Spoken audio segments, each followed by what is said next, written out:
Hey, Howard. Monkeys on Keystone. Miami, Fort Lauderdale. A Beasley broadcast group.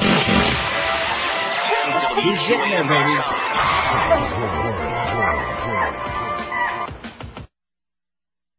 You son of a bitch.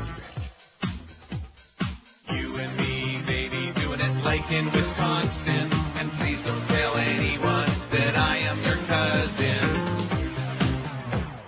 You and me, baby, let's do it like the Kennedys. I'll drown you in my goo like Mary Jo Kopechne. You and me, baby, can do it like Madonna and have a Latino gangbang if you wanna.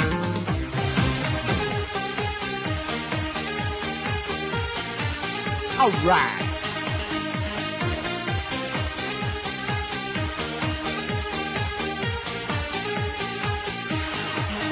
Bustin' out, baby, hot as a Texas drought. She'd be skinny if she'd stop popping the chocolates in her mouth. Millions of fans around the world tuning in and going nuts. Though a Siskel and an Ebert wouldn't give her 2 thumbs up. Check out Howard, Brendan Lawyer, and the purple-haired Kim. Bobby Trendy, her son Daniel, Sugar Pie, you know him. Critics say it's cable's worst, yet it's #1 ranked. That don't bother Anna none, she's laughing all the way to the bank. Yes, indeed, baby, she's got ratings that dazzle, so just save your Sunday night for Anna on the E! channel. She got bigger humps than an Arabian camel, so just save your Sunday night for Anna on the E! channel. I think we're starting to make some progress. You know, yesterday and a couple of days in a row, it was like, yesterday I guess it was Geldy's pregame football show, but a couple of days there was the Trained Monkeys at 9 o'clock. And now it's the audio version of C-SPAN. Oh! We're starting to get some real publicity here from Mo, and you want to know why? Because he's got competition. He does? Yeah, you forgot, and so did I, starting on the Norma Kent Show, October 1, who actually promotes this show and uses my name on the air. Now, we certainly don't expect Mo to, segue into that, especially after today's poll that we're going to be taking, but nevertheless. Speaking of polls, yesterday we asked if the election for governor was being held today, right now, who would you vote for? 981 votes, almost 1,000 votes, and quite frankly, other than a little bit of flurry for Bush there yesterday that was a little bit suspect, it looks like most of them are for real. Bill McBride, 527. Jeb Bush, 227. Mo Howard David, 145. I wouldn't vote at all, 82. 981 votes. So Bill McBride just blows away Jeb Bush in this crowd anyway. Shouldn't be any surprise. Saw an excellent flick yesterday, 10 years old. I thought it was from this year. What was the other movie I told you that I saw with Adam Baldwin when I was in Amsterdam? I forgot. And so did I. Anyway, it was pretty good. And Deadbolt with Justine Bateman and Adam Baldwin, which I'd never seen before. Come to find out, I look it up and it's 10 years old. And come to find that he was 30 in that movie. Now he's 40 years old. He's a doddering old man. Not as old as some people we know, but he's a doddering old man. Adam Baldwin, my kind of guy in that movie anyway. Psychotic nutcase. Speaking of age, I noticed that it was Mrs. Mo Howard's birthday and their anniversary today. And when Geldy asked him this morning which anniversary it was, blah, blah, blah, was like that. Blah, blah. Yeah, let's hear it.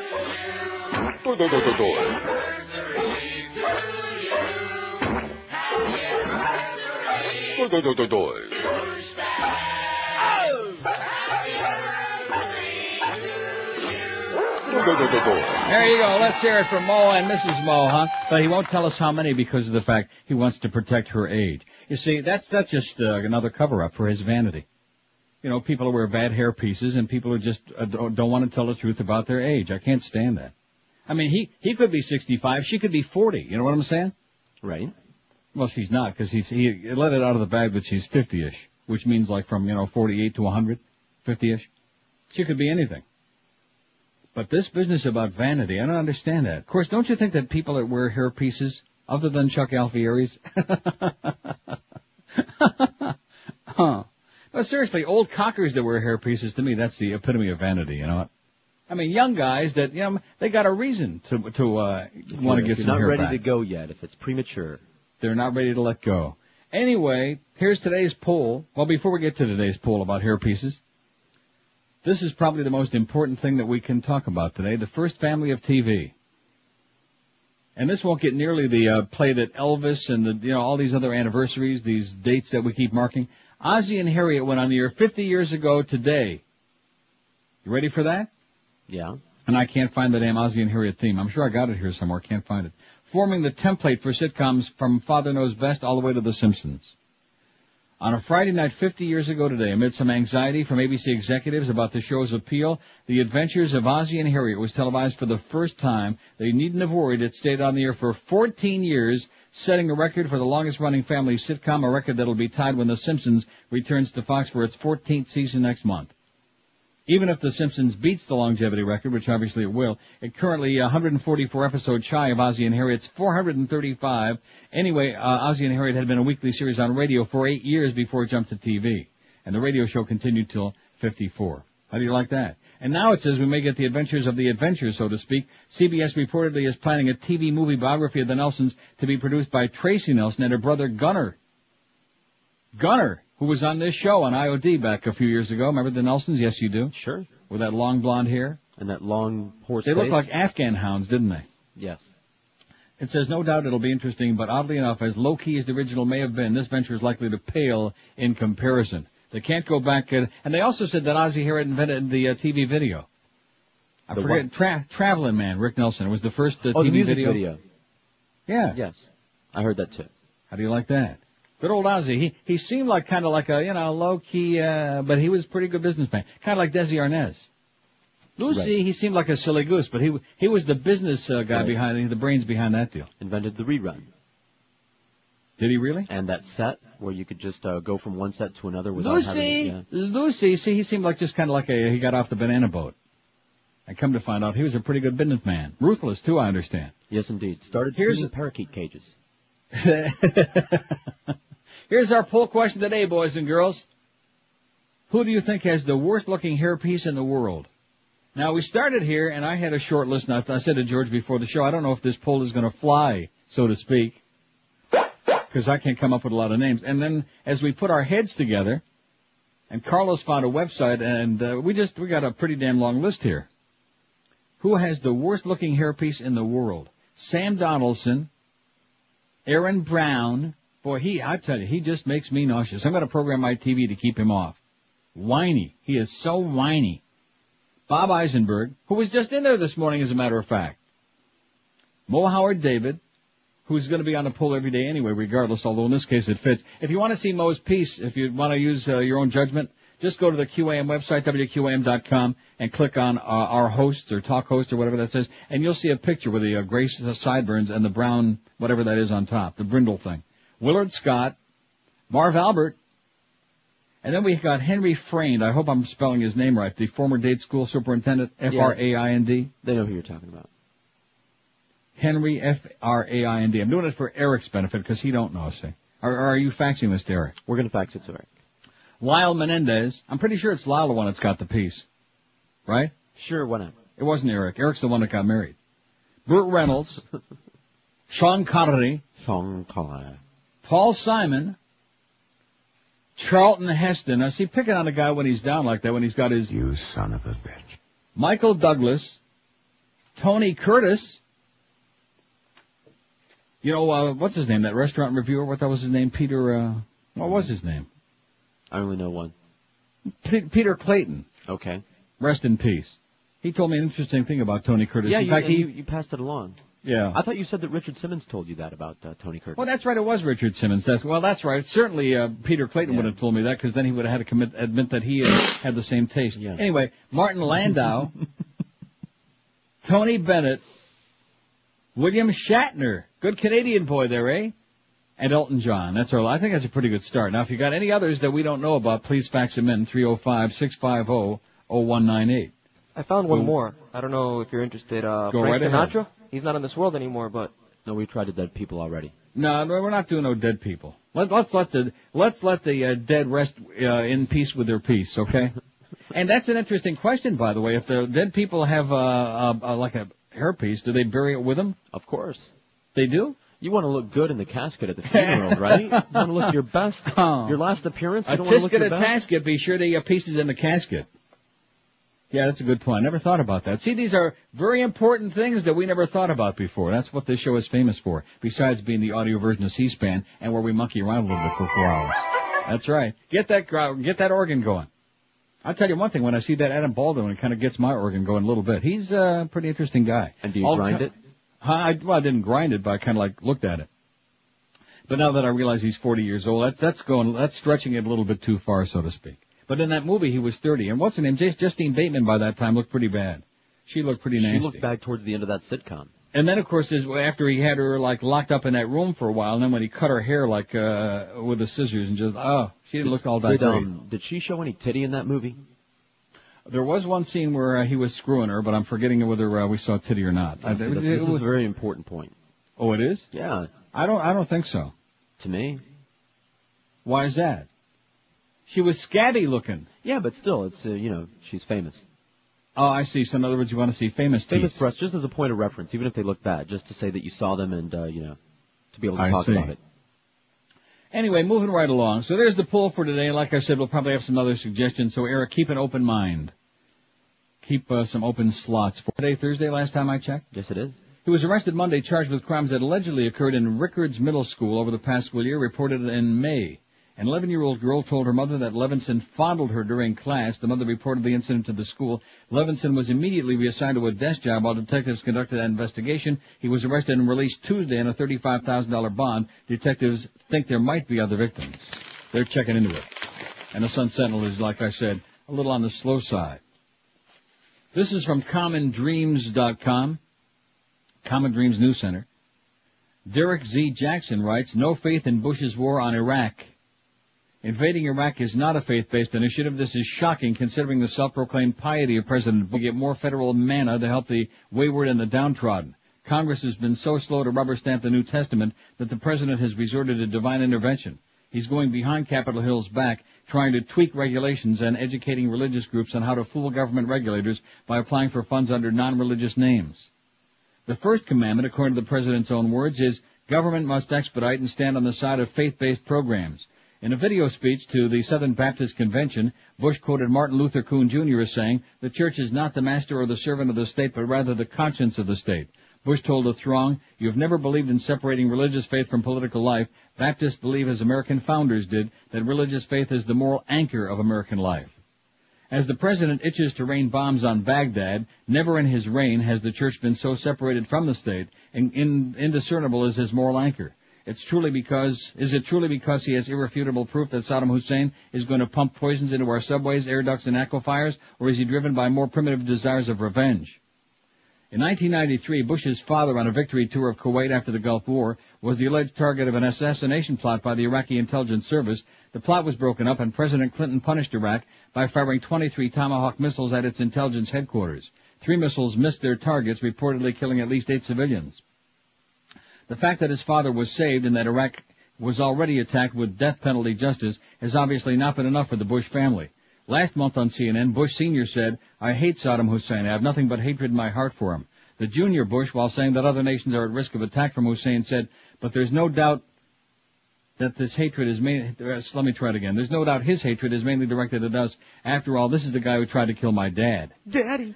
Did you hear when he said that? No. It was really embarrassing. Since hate can escalate into an all-consuming inferno, many church and leaders have tried to dampen the fires of Bush. Bush has solid support for a unilateral first-strike invasion from the National Association of Evangelicals and the Southern Baptist Convention, but a vast universe of other churches say there is still time to avoid war. In the last 3 weeks, the World Council of Churches, the U.S. National Council of Churches, the U.S. Conference of Catholic Bishops, and many state councils of churches have urged Bush not to wage war, at least not for now. They've urged the White House to exhaust all peaceful means of weapons inspections and getting Hussein to destroy the weapons. While all the church groups acknowledged Hussein's bloodlust, they said that doesn't justify going out of our way to shed new blood. We don't need to march down the path to Armageddon, said Bob Edgar, General Secretary of the National Council of Churches. A preemptive strike by the U.S. presents to the world a model of aggression that may encourage other nations to attack neighboring countries that threaten them. The World Council of Churches said war as a method of settling disputes is incompatible with the teaching and example of our Lord Jesus Christ, Under the sovereignty of God, no nation or group of nations is entitled to prosecute vengeance against another, nor is any nation entitled to make unilateral judgments and take unilateral actions that lead to the devastation of another nation and the massive suffering of its people. The president of the U.S. Conference of Bishops, Wilton Gregory, wrote to Bush, "We respectfully urge you to step back from the brink of war and help lead the world to act together to fashion an effective global response to Iraq's threats that conforms with traditional moral limits on the use of military force." Bush was happy to use the churches when it suited his political purpose of replacing federal obligations to the poor with charity and noblesse oblige. Bush has said, church and charity, synagogue and mosque lend our communities their humanity, and they'll have an honored place in our plans. With Daddy Bush still burning about Saddam Hussein and Jr. burning with desire and perhaps revenge, the church has no place in these plans. The new commandment from Bush is, the government must expedite this war. Faith-based organizations, you stand aside. Wrote Derek Z. Jackson, whatever his name is, and printed in the Boston Globe yesterday. How do you like that? I like it. So Eric is still working on this thing. It's a work in progress, right? Well, You I told think them we're not going to close it out yet in case somebody faxed it, but they didn't. But they haven't. We have no other names, bad hair pieces? Nope. Well, how the hell would people know unless they look it up somewhere? I mean, most of these people... We came up with a whole bunch off the top of our head this morning. Yeah, but we off the top of our head. Oh, sorry. See, I think Bob Eisenberg's at a disadvantage here because we have nothing on any website anywhere where they can take a peek at that thing. In addition to which, that was his old one, which I think too bad we don't have old pictures of that. Yeah, the new and improved one you haven't seen. When he was doing the Muskrat Ramble. Yes, I have seen the new and improved one. You're wrong about that. I have seen the new one. Much better. Still kind of embarrassing, but in his case.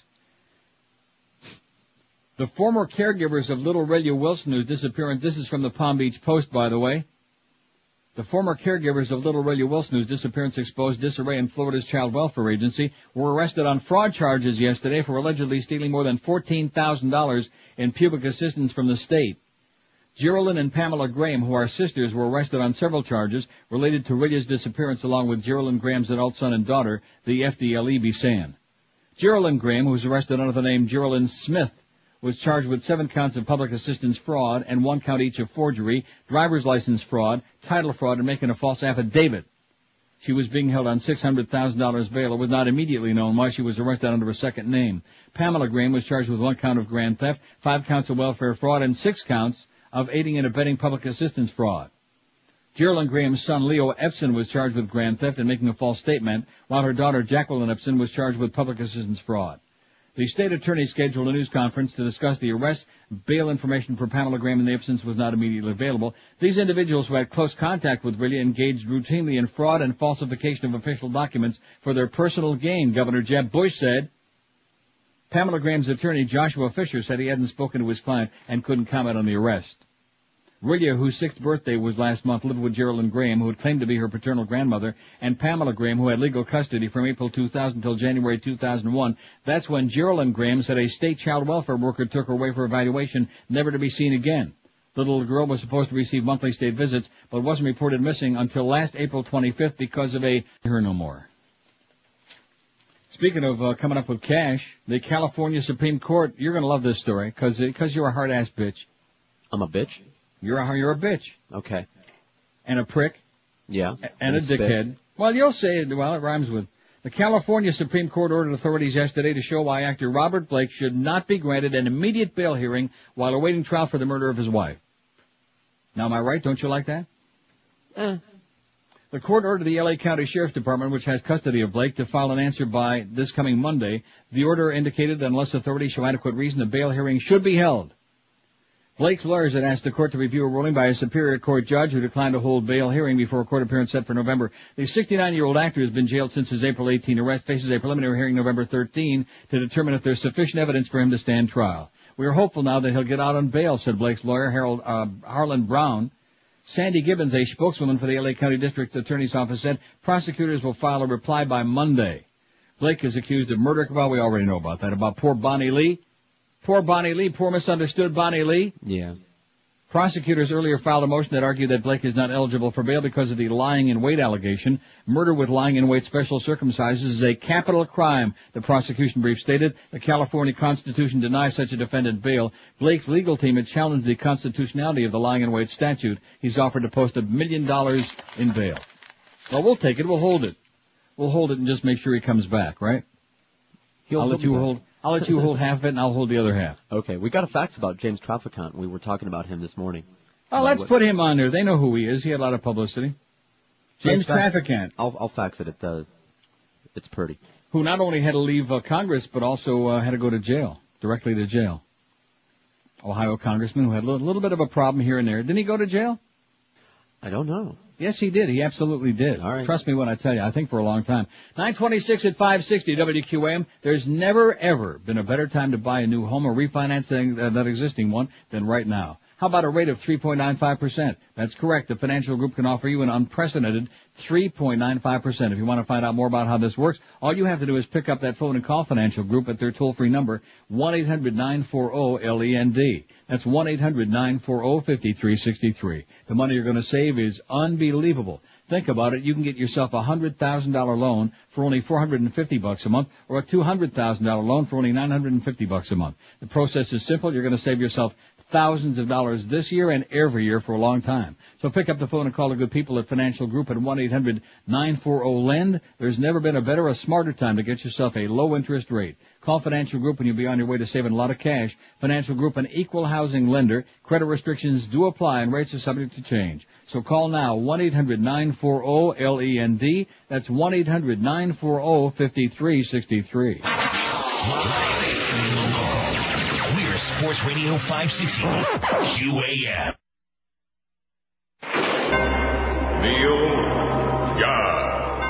It's the all-new KFC. Now you have two kinds of Kentucky Fried Chickens to choose from. There's the original recipe with secret herbs and spices, and the new recipe with one secret herb. Is that a joint, man? Heck, the Colonel smoked it. What kind of joint is this, man? Oh, it's a heavy-duty joint, man. That's why folks call it finger licking good. The all-new KFC.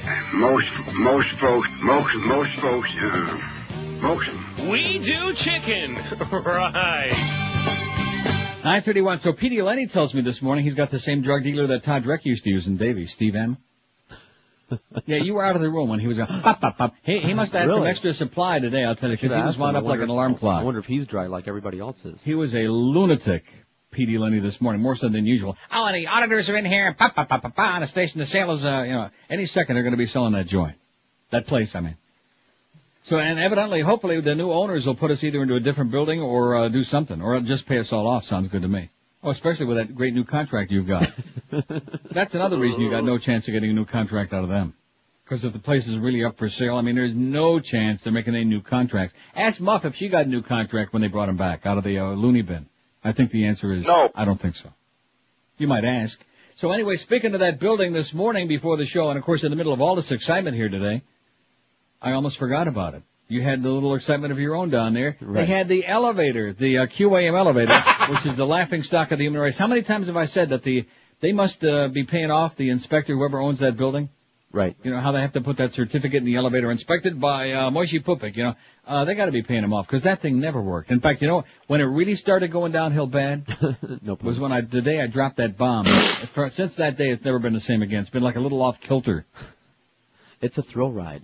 I think I knocked it off its moorings just a degree or two. At any rate, so this morning the elevator was stuck on the second floor, and here's a whole bunch of people downstairs just jonesing to get up to the third floor, to get up to QAM and Power and wherever the hell they were working, and couldn't get up there. Well, let me give you one clue as to is it still busted? Yes. Let me give you one clue. It's had a little bit of a dilemma down there. Poor Fat Boy. Hey, Pally. By the way, Fat Boy got a little bit of a problem. He's down there on the main floor, which leads into a great story here. See, I was thinking about that again when I saw this story from the, where's this from? Wherever the hell it's from. I guess the Washington, UPI. Imagine in the event of a fire in a high-rise building, a number of giant chutes sprouting from the structure through which people slide to safety. Can't you just see that? Now, this wouldn't help getting up. Yeah, they actually showed a demonstration of one of those on some news show. Yeah. Now, can't you just see about 6 people getting together and shoving Fat Boy through there? It'd have to be like some pretty heavy-duty big chutes. A clog. The prototype for such, he'd have to be, I don't know how you do that. He'd have to be last. You have to butter his ribs.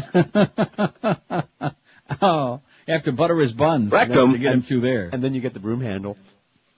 Oh. The prototype for such a system was unveiled Tuesday before an appreciative assembly of reporters and photographers, normally a tough audience to impress, at Washington's Omni Shoreham Hotel. From 11 stories up, men and women swished through a giant tube. Don't you love that? They swished through a giant tube made of fire-resistant fabric girded with steel cables, emerging at ground level to general applause. You know, kind of like they have at tennis tournaments, or a golf tournament. Very polite. The device resembles a slide one might find at a water park, but bigger. Oh, thank God it's bigger, fat boy.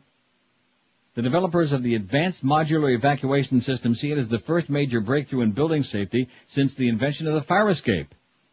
District of Columbia Deputy Fire Chief Mike Smith hailed the development. It takes firefighters with full equipment an average of 2 or 3 minutes per floor to ascend a building, he said. Because of widespread budget cuts, fire departments are being asked to do more with less. This will help, he added, by saying that in the late 19th century, the idea of stepping out of a building onto something that was hung on the side by bolts must have appeared strange also. Meaning the thing. Don't you think it's kind of strange to step out of your thing?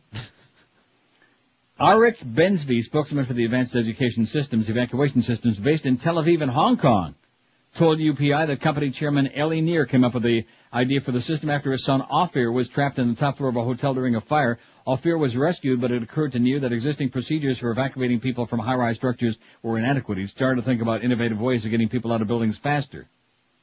The system is packaged into a relatively small, unobtrusive container, which is fitted into the walls of buildings. As the name indicates, it's modular, so you can put several on each floor. You can put them on numerous floors depending upon occupancy. When the fire alarm is activated, the system deploys automatically. And I'm thinking of that day that you had the fire alarm there, and poor fat boy, that was sad. Slide down 3 Wouldn't that be great? Just pop that thing out of the wall and just slide his fat ass right down there. You go first, Pally. Apparently some kinks need to be worked out. In Tuesday's demonstration, a man on the ground deployed the chute by pulling on a rope. A pamphlet distributed to reporters explained that steel cables are attached to the chute, one on the top and the rest on the bottom, forming a winch system for winding the cables into a compact receptacle where the chute is stored. To deploy the system, the spring ejects and unfolds the chute to ground level where it needs to be anchored.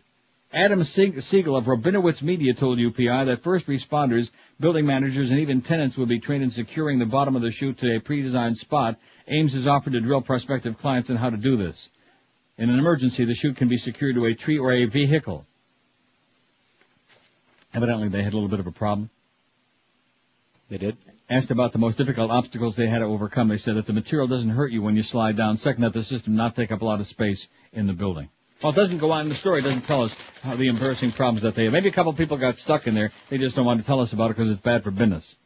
Maybe they had a couple of people like Fat Boy. So somebody says, I vote James Trafficant as the worst effing rug of all time. He's on there. Okay, thank you very much, Pally. That's the one we had from the audience. I think we got it covered, so to speak, and the bald spot, too. Yeah, Eric's working on it right now. Who do you think has the worst-looking hairpiece in the world?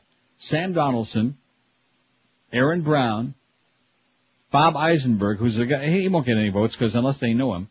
Mo Howard David, and like I said, if you want to see Mo's piece, just go to QAM.com and check out our hosts and take a look at that thing. Willard Scott, Marv Albert, Henry Fraind, F-R-A-I-N-D, the former Dade County school supervisor who got his ass canned, and then traumatic to discuss slavery in front of them. This was at an anti-racism meeting. The dozen or so whites and a couple of Asians, mainly interpreters and members of non-governmental groups, left without protest. The more than 200 delegates from several countries voted overwhelmingly for the restriction, with about 50 abstaining, officials said. The event was organized by various non-governmental organizations. This is an Africoon family occasion, and therefore they should not be allowed to sit down and talk with us, said Garadina Gamba, a spokesman for the British delegation. Conference chairwoman Jewel Crawford of the U.S. said there are a number of black people who have been traumatized by white people, and they suffer psychologically and emotionally, and as a result of that trauma, some of them did not care to discuss their issues in front of them. They have issues. But Jean Violet Baptiste, spokeswoman for the Guyana-based African Cultural and Development Association, said organizers should have made clear that only blacks were welcome. You can't have people come all this way and then ask them to leave. You think she said axe?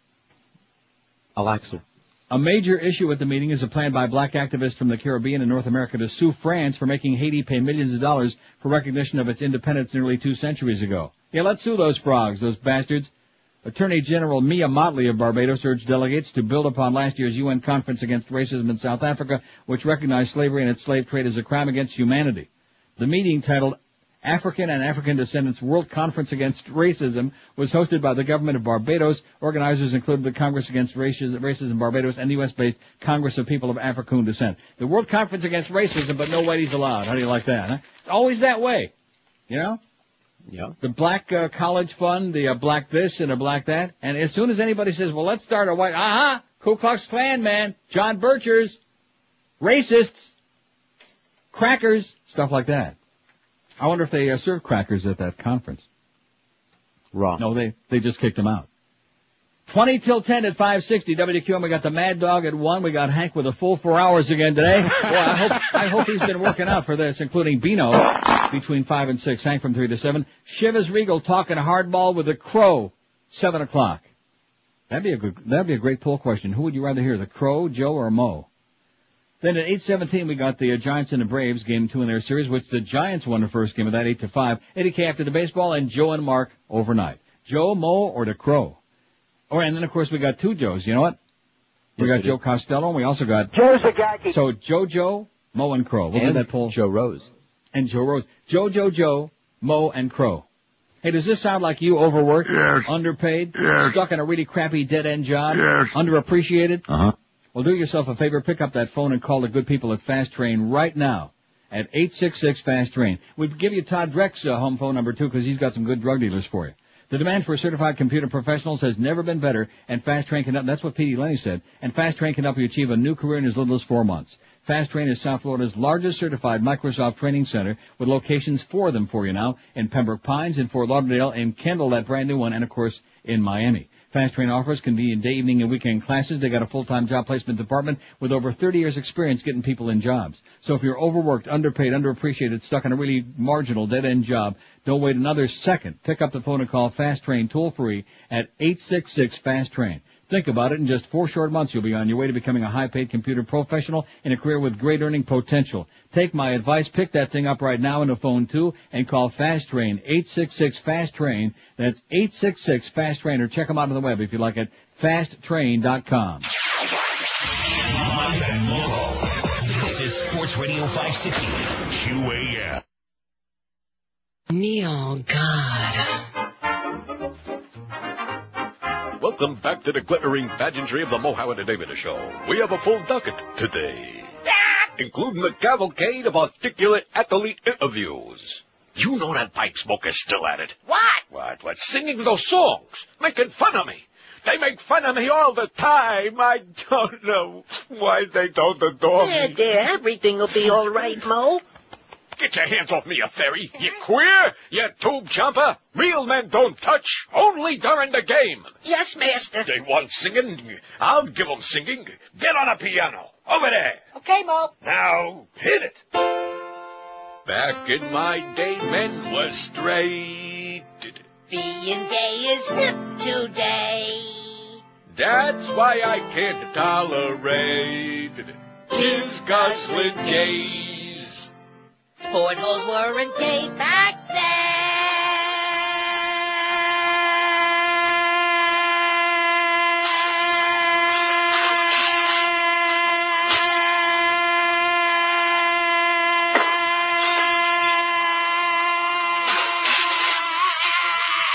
Stop it, you moron! What's the matter, Mo? My wig fell off again.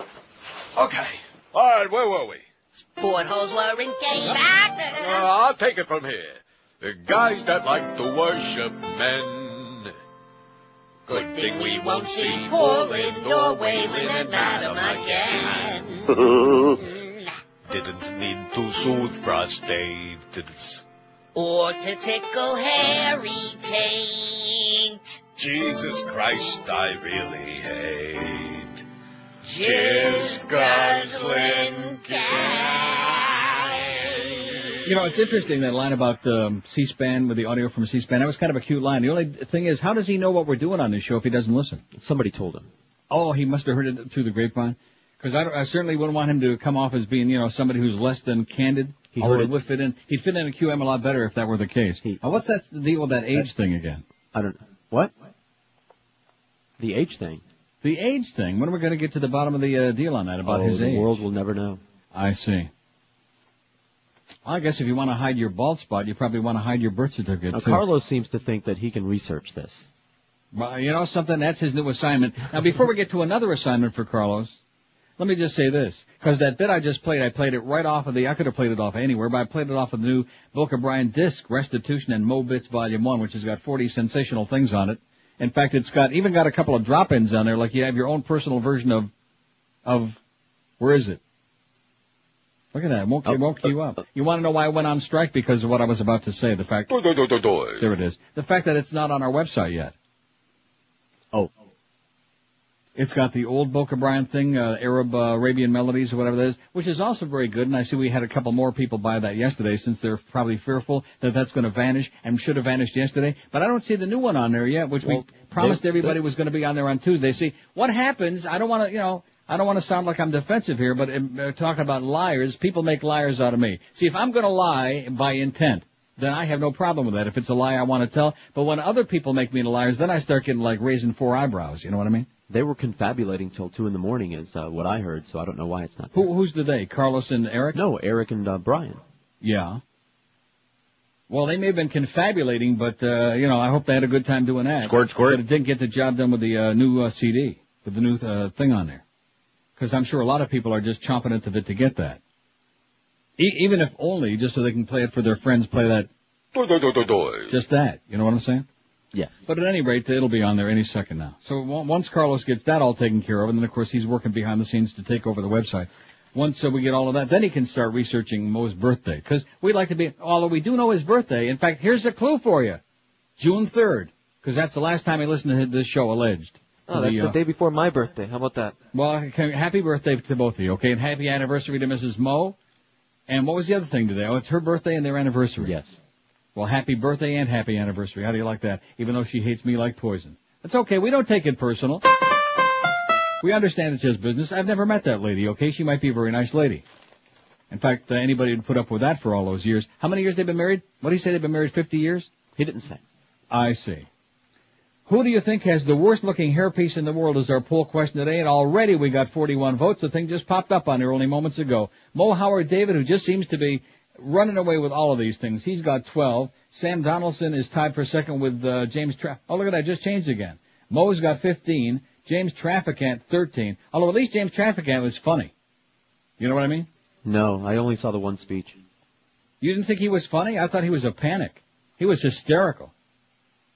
I talked about they could sniff his crotch and this and that. That is funny. He was a very funny guy. We need a lot more people like him in Congress to lighten things up a little bit, instead of all these deadly, serious, phony pontificators in there. Mo with 15, James Trafficant 13, Sam Donaldson 11. Sam got my vote. He's got the worst. Marv Albert 6, Burt Reynolds has a pair, Chuck Heston's got 2, but he forgot who they were. Henry Frayne has got 1, Bob Eisenberg's got 1. That must be an inside job. Oh, that must be yours. No, I voted for Henry Frayne. And Willard Scott's got 1. Everybody else is still in the zero column, but it's early yet. It's very early in the running. 10 before 10 at 560 WQAM. U.S. hardline on Iraq leaves full-scale invasion a hair trigger away, says The Guardian in England. Washington last night revealed its intention to use UN weapons inspections as a possible first step towards a military occupation of Iraq by sending in troops, sealing off exclusion zones, and creating secure corridors throughout the country. In a leaked proposal for a UN resolution drafted by the U.S. with help from British officials, the Bush administration is seeking to transform the inspections process into a coercive operation. The resolution would place a full-scale invasion of Iraq on a hair trigger, authorizing, that's with an S, UN member states to use all necessary means to restore international peace and security if Iraq does so much as make an omission in the weapons inventories it presents to the Security Council.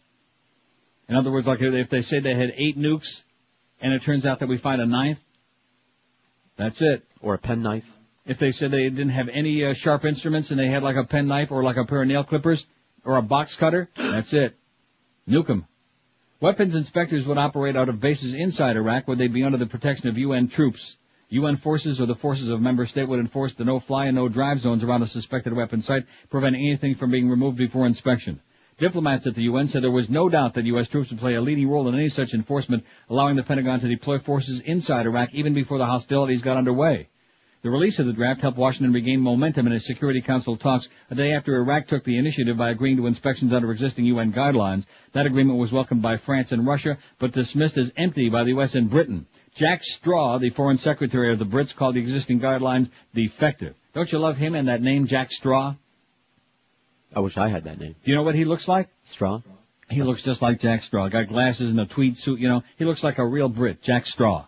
The resolution will be debated over the next few days among the permanent 5 Security Council members. President George Bush's negotiating position was bolstered yesterday when the House of Representatives agreed to that War Powers resolution, handing him an open-ended authority to take military action against Iraq. The Senate, where there was tougher opposition to such a blanket authorization, was reported to be moving towards support of the White House line also, under the party line.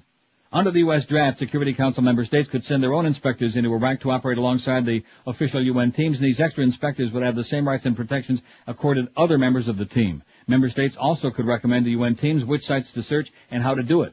Iraqi officials could be taken out of the country along with their families for questioning in order to remove the fear of Iraqi government reprisals. The Iraqi Deputy Prime Minister, that obnoxious Tariq Aziz, said there was no need for a new resolution and that the existing resolutions were good enough for inspectors to do their job. John Pike, the head of GlobalSecurity.org, a Washington military think tank, said the resolution was worded in such a way that Iraq was almost certain to reject it, even if the alternative was invasion. I could never imagine Iraq agreeing to this. If you're going to be invaded, you might as well make the invading force shoot their way in. It's the sort of proposal meant to be rejected, Mr. Pike said. In other words, kind of a dog and pony show. British officials said the draft represented more of a discussion paper for the 5 permanent members than a formal document to be circulated within the full Security Council. British experts worked alongside their U.S. counterparts at the State Department in the early stages of its drafting, but it was then handed to the White House and the Pentagon, who added some of its tougher elements. A Downing Street spokesman said, "We're not going to comment till further resolutions are published." But it was clear that London was uneasy with some of the items in the draft, especially the use of troops to quarantine suspect sites and to guard the inspectors' routes to the sites. One British official pointed out that it was put within square brackets and could be jettisoned later. The intention behind the clause, the official said, was to avoid the situation under earlier inspection regimes whereby inspectors were coming in the front door and the kit was moving out the back. The kit. You ever see the kit? No. Rhymes with Schmidt. Further anxiety about the U.S. position came from Chris Patton, the EU's Commissioner for External Relations. In a speech in Chicago today, he's going to say if the U.S. were to fall prey to the temptation to act alone and outside the framework of international order, even for the best of motives, it would be setting down a very dangerous path, he said. Diplomats in New York and Washington said it was clear there was a split between the State Department and the Bush administration's chicken hawks over how far the U.S. should compromise, especially over the threat of force. So the beat goes on, man. We just want our foot in the door, okay? Just open up that door. Just let us in. We're not going to do nothing bad. Just open up the door and let us in. Here's that Schwarzer story from Milwaukee again. Dark folks killing other dark folks. This is just, makes me want to puke. 8 of the 12 youths accused of beating a handyman to death with bats, shovels, a tree limb, and a baby stroller have confessed to taking part in the crime, Milwaukee police said yesterday. All 12 are in custody. 4 other youths are being sought in the case. Police Chief Arthur Jones said police are recommending the state charge most, if not all, of the 16, who range in age from 10 to 18, with first-degree intentional homicide. Oh!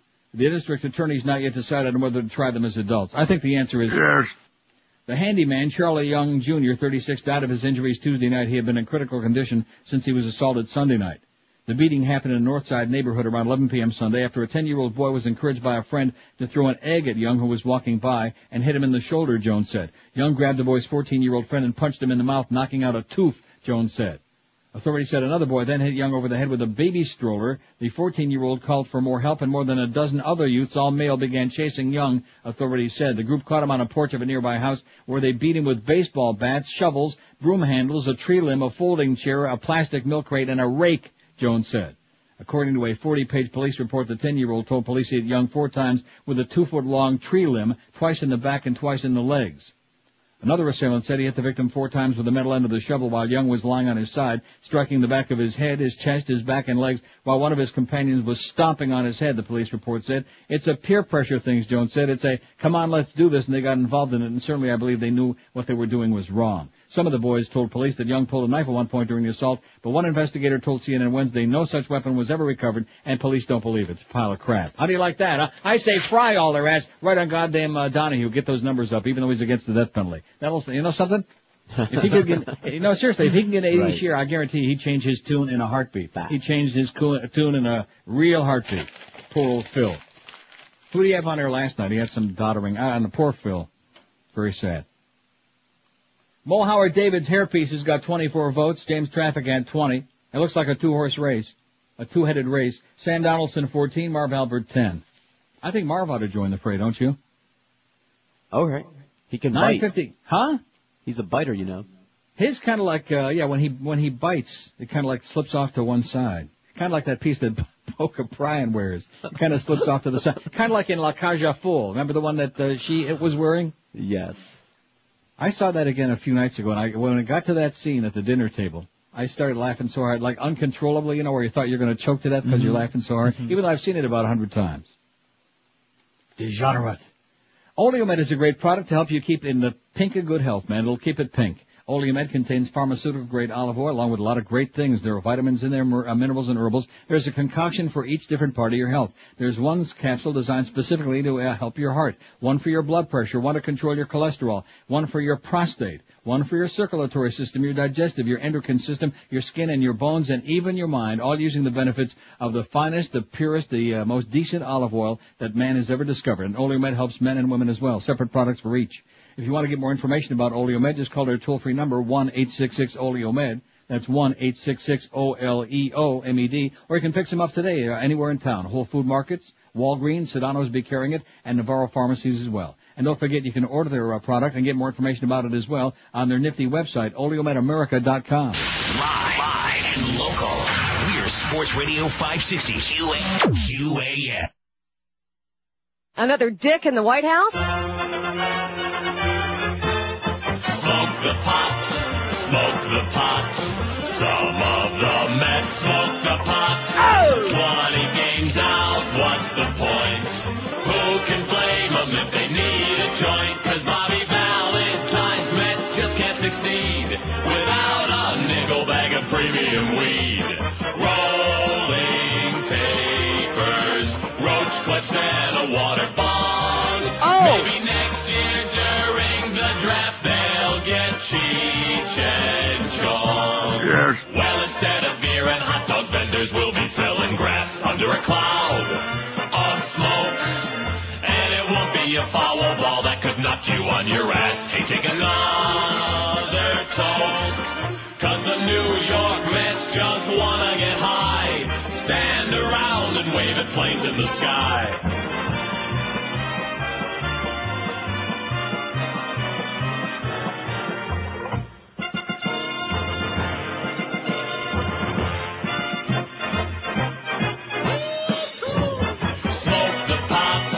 Smoke the pot. Some of the men smoke the pot. 20 games out, what's the point? Who can blame them if they need a joint? 'Cause Bobby Valentine's Mets just can't succeed without a nickel bag of premium weed. They're eating ring-dings, Twinkies, Ruffles, rich potato chips. Well, the Mets play just like they're all high on acid trips. All right. The New York Mets. 10:03 at 560 WQM. Happy Thursday to you. Got some great news. Oh! I'm looking at it right now. There's W and Condoleezza. Restitution and Mobits Volume 1. It's on neilrogers.com right now. How do you like that? Yes. Are you looking at it? Oh, it's that? No. And I don't want to get on Eric's ass now they got that on there and did such a beautiful job. It's right on top. It's right above the poll. But Erin Brown is not, see, E-R-I-N is like a woman, is a lady.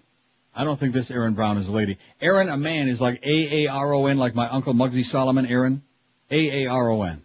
I just mentioned that in passing because I know Eric's very particular about his spelling, even though it's usually wrong. A-A-R-O-N. That's why he don't have any votes, because they don't know who the hell Erin, E-R-I-N is. That's like a chick. Like Erin Summers, right? Right. A-A-R-O-N. But other than that, Eric. Carlos spelled it that way. Huh? Carlos actually ponied up for the blame there. Yeah, that was Carlos screwed up. Okay, writes Erin with an E. Man, you better get with it, mister. Of course, Carlos don't know because it's generally a Jewish name. Most people named Erin are Jewish, and Carlos don't know any Jews. Well, I think, beside me. Who's that? Which one do you know? You. No, beside me. He knows Josh. How about Bob Eisenberg? You know him? No, he I hasn't. met him today. Yeah. No, and Hank Goldberg, you know the humper? Yeah, well, that's right. You haven't been there long enough to meet all the people in the building. Robert Grieper. Bobby Grieper, there's a good Jewish boy, a little bit too Jewish if you ask me. In fact, he's kind of like our counterpart to Jew Lieberman. Only he's a Republican Jew Lieberman, but, I think pretty much the same difference. They had him on last night. He makes my skin crawl, man. He was there with the Bushmeister, they had that little group of senators, and they were all like sucking around, kissing up, and all that crap. See, real Jews don't wear the whole thing on their sleeve, okay? And I think that they ought to force him. Let's have some truth in packaging. Since he's an Orthodox Jew, stop making excuses about why you don't wear the full regalia, the full outfit. I think it would be really cute if he had the headgear on, the yarmulke, like an embroidered one, and the talis, and the tzitzis, and the whole deal. And the payas. And the payas. I think that would be a nice haircut for Jew Lieberman. Come out and let us know what you really are there, Jew, instead of like potchking around pretending to be something that you're not, like a political wise guy. You're an idiot. Another disaster for the Democratic Party. In fact, when you look at him, there are so many things you can look at, including the candidate himself, which is Al Gore. And by the way, that pissed off in Plantation from last Friday, there's another raspberry for you, okay? Too bad. I make no apologies for what I said about Al Gore. He's a weak sister, man. Every week he's started his finger out the window to see which way the wind is blowing, reinventing himself. One week it's Al Gore with a beard, the next week it's the big fat Al Gore, then the week after it's the not quite so fat Al Gore who's ripping and tearing on Bush. Well, and the fact that he happens to come down on the right side once in a while, that's not relevant because he has the word that I used to describe him during the campaign, even though I voted for him, and even though he won the election and got it stolen from him, the word I used, and it never was it more true than it is right now about Al Gore, disingenuous. Yeah. That's the word to describe him, disingenuous. No matter what he says, it's politically motivated. There isn't one kernel of truth in anything he said. So you can be as pissed off in Plantation or anybody else out there. I don't really care, okay? You had two crappy candidates. And that's why we're in the pickle that we're in today. In Britain, Clinton warns Bush on Iraq. There's my man. I say let's bring him back for another 4 years. Who the hell cares if he gets a little head? Or a lot of head? Former President Bill Clinton yesterday warned his successor of unwelcome consequences if he launched a preemptive military strike against Iraq. Speaking to a Labour Party conference in England, Clinton sharply criticized the British administrator's foreign policy while endorsing the goal of compelling Iraq to disarm. A preemptive action today, however justified, may come back with unwelcome consequences in the future, Clinton told the group. He urged President Bush to continue to seek UN Security Council approval before sending in U.S. forces. I have done this. I've ordered this kind of action, said Clinton, of a military attack. I don't care how precise your bombs and weapons are. When you set them off, innocent people will die. In a speech generally less critical than former Vice President Al Disingenuous Gore's sharp attack of a week ago, Clinton suggested focusing on the fight against the Al-Qaeda terrorist network. Our most pressing challenge is to finish the job, he said. The 42nd president criticized the administration for rejecting the 1997 Kyoto Agreement on global warming, as well as the new International Criminal Court to try alleged war criminals and the Comprehensive Nuclear Test Ban Treaty. Those policies, he said, had understandably made Europeans less inclined to trust the Bush administration on Iraq. Clinton said that Iraq's President Saddam Hussein was bobbing and weaving to thwart international inspections. He added we should call his bluff. Prime Minister Tony Blair of Britain, who invited Clinton to speak here, has been Bush's strongest foreign supporter in the campaign against Hussein, and Clinton was lavish in praising his host.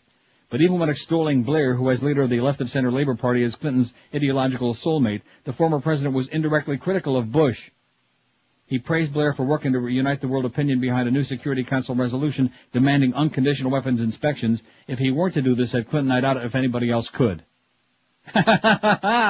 Little shot there, huh? A little bit. It's kind of like right in those days after 9/11. Remember we were playing like Tony Blair speeches? Yes. Because they were more reassuring to the human race, because you can actually put a sentence together, as opposed to like that.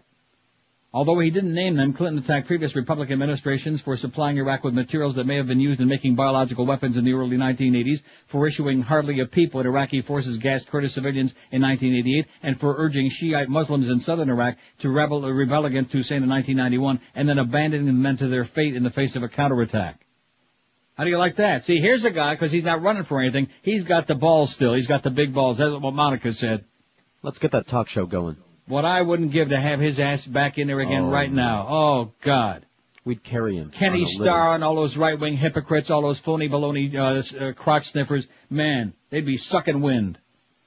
The speech was welcomed both by Blair supporters and by those who have been critical of the Prime Minister's embrace of U.S. policy, said Alan Simpson, a Labour member of the House of Commons who leads a parliamentary group opposed to military action. I'm surprised because I expected him to come and bang the drum war. I didn't expect him to bang a peace drum. How do you like that?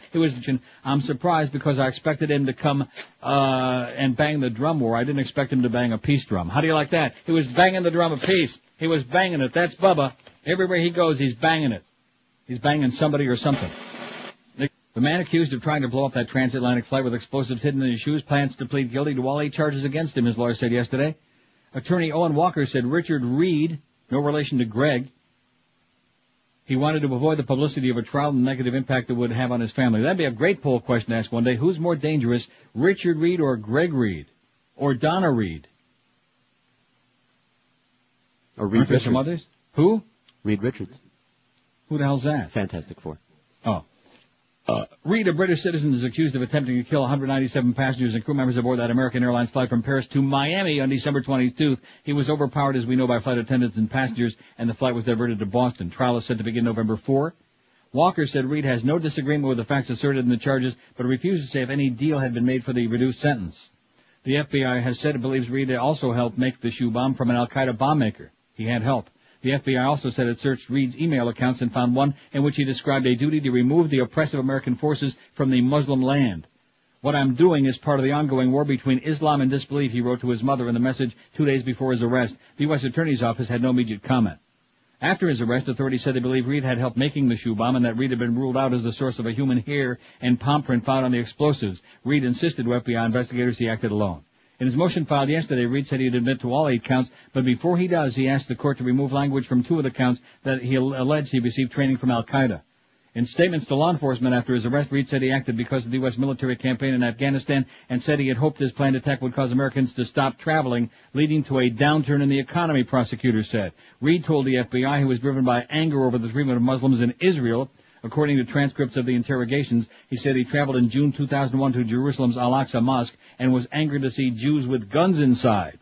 His trip to Jerusalem further emboldened him to act against the West when he witnessed the many checkpoints and travel restrictions on Muslims, one transcript said. Asked why he didn't choose to attack Israel, Reed told investigators, America is the problem. Without America, there would be no Israel. He also said he was worried Palestinian groups would be too paranoid to trust him. In fact, when you look at him, do you think anybody would trust him? No, I don't think his mom trusts him. And you actually kind of have to wonder how the hell he got on that plane, you know? I mean, we realize they're doing a pretty crappy job all over the world, and especially in the U.S. of A., but this originated in Paris. How did he get on that plane? Of course, you know, in Paris, the frogs never saw a terrorist that they didn't like. Right. They never saw a scumbag that they didn't embrace, okay? I just mentioned that in passing because the frogs are pigs. 12 minutes after 10 at 560 WQAM. How's that wig poll coming, huh? Who do you think has got the worst-looking piece in the world? Mo Howard David, 38. He's off to the races, baby. James Trafficant's got 20. Well, it's changing again. Mo with 41. I don't know if they can catch him. James Trafficant, 26. Sam Donaldson, 23. Marv Albert, 16. Burt Reynolds with 9. Henry Frayne has got 7. He ought to be higher. Willard Scott, 6. And now it goes. Did Aaron Brown ever get respelled and get a vote? No, we spelled it right. He still don't have any vote. They don't know who that is. No. Because only people over the age of 100 watch CNN, like me. And I don't watch it that much. I only like in channel surfing I watch. I watch the C-SPAN. I kind of like the audio version of C-SPAN. In fact, you know, Boca Brian ought to do us with some classical music in the back, an opening for that. And now the audio version of C-SPAN as Uncle Real reads his bedtime story. I think that's great. See, one thing about us on this show, Mo, there's one thing we've got that you don't. It's called an audience.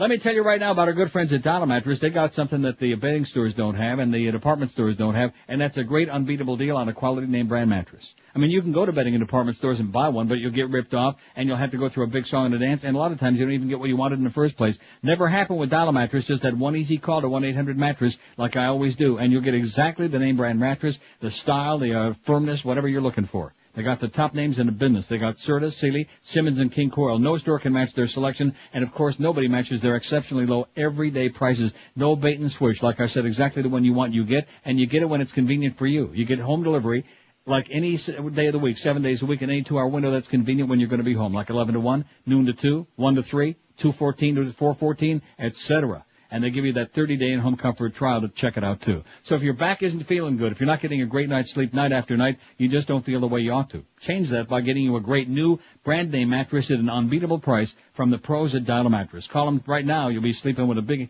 fat smile on your puss as soon as tonight. Call 1-800-MATTRESS, 1-800-MATTRES, or check them out on that web at mattress.com. Live and local. This is Sports Radio 560. QAM. It's Dave in Miami town at 560 WQAM. Coming up tonight on Inside the Behind the True Hollywood Celebrity Music Biography Profile Story, we take a good, hard, stiff look into stardom. For over a year now, Americans have been on alert, ready to seek out and eliminate one of the most foul, the most hideous blights on the well-being of our nation. That's right. It's the Dell Computer Guy. I would tie that guy to a board, shove an M80 up his ass, and see if I could blast him out of the Earth's atmosphere. Americans have given a lot of thought as to how they would like to punish the most annoying commercial spokesman ever. Now, if I could, what I would like to do is impale him on his own femur bone and then suck out his brains with a straw. Yes. It is this very attitude of public hostility that has led the Dell Computer Guy into group therapy with his fellow commercial spokespeople. Tonight, you'll see exclusive footage of a typical session led by Dr. Robert Cole. Okay, last time, son, we were talking about your compulsion to be a really irritating asshole. Can we talk more about that? Dude, you're gonna get a Dell. Yes, that's fine. Dude, you're gonna get a Dell. Yes, fine. Can we move on to your friend here? Can you hear me now? Good. Dude, you're gonna get a Dell. Can you hear me now? Good. Look, you guys. Oh, no, please don't squeeze the Sherman. No, always have to be lucky shot. Please don't squeeze the Sherman. Always have to be lucky shot. Please don't squeeze the Sherman. Always have to be lucky shot. Don't squeeze the Sherman. God, I'd like to impale you on your own femur bones and then suck out your brains with a straw.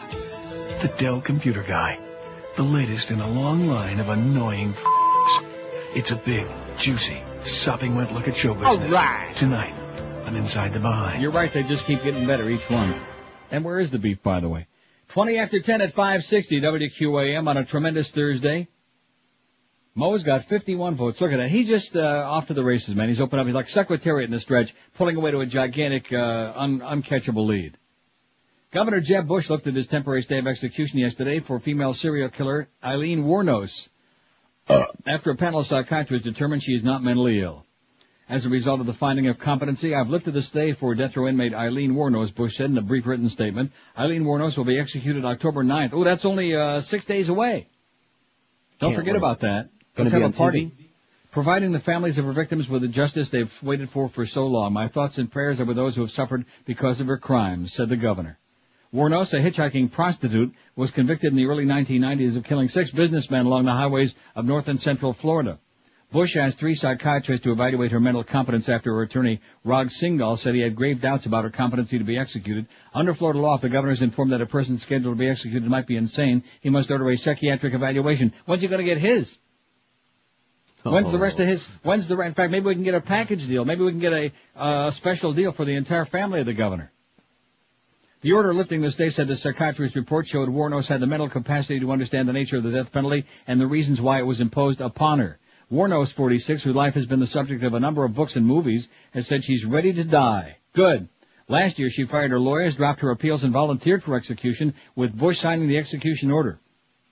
She has insisted that she's mentally competent despite the concerns of others. Singal was appointed in June to represent Wuornos after she complained about conditions on death row. In a note to the court, she claimed she overheard corrections officers saying they wanted... Now, see, this is not funny, okay? But I couldn't help myself. In a note to the court, she claimed she overheard corrections officers saying they wanted to rape her. She also complained of contaminated food, which she claimed was sometimes cooked in dirt. You're right. Rape's not funny. Rape is not funny, okay? And you're the one that made me chuckle a little bit there. Huh? Because you made me chuckle because I was thinking about other things there. When like that. So you better watch yourself, mister, because rape is not funny. I'll tell you something else that's not funny, I guess, living in New York. But I don't know. Would you want to live in New York now? No. I mean, no. About 10, 12 million people still want to live there, I guess, but... If I was making enough money, I guess I'd risk it. A drunken, disgraced ex-cop who was mad at the world unleashed a barrage of bullets from his Stuyvesant Town apartment yesterday, wounding a preschool teacher as she escorted toddlers and pinned hundreds of people for hours, police said. Pedestrians ran for cover as alleged sniper Brian Berrigan fired a rifle as many as 25 times out the window of his 4th-floor East 14th Street flat during a 3-hour siege, police said. This is in today's Daily News. Heavily armed emergency service unit cops, sharpshooters, and helicopters descended on middle-class enclave and busted Berrigan, 33, as he sat in his apartment nursing a half-empty bottle of rum, bemoaning his broken marriage. Police said a .22 caliber Marlin rifle, did I say Marion? Marlin rifle was found in a closet. Is it Marlin? I don't know. You don't know your guns, mister. You better get with it. You better go to some of them gun shows we're advertising on this show. I've been to. He was mad at the world, a police source said of Berrigan, who was fired from the NYPD in 1997 after testing positive for cocaine. See, are you following the pattern here that got him pissed off? The preschool teacher, 25-year-old Ayana Reyes, suffered a graze wound to her shoulder and was taken to Bellevue Hospital where she got 5 stitches. And you know what they say at Bellevue Hospital, don't you? I hate this place. Nothing works here. The medications don't work. I've been here for 7 years. Nothing works here. I hate this place. Nothing works here. The medications don't work. I've been here for 7 years. I hate this place. Nothing works here. I'm feeling great, and I'm just counting my blessings here with my family, Ray said last night from her Washington Heights home. I realized this could have been much worse. One of the children could have been hurt. The drama unfolded around 8:30 yesterday morning when people in the 25,000 tenant complex heard what they thought were firecrackers. Police later said the noise apparently was gunfire.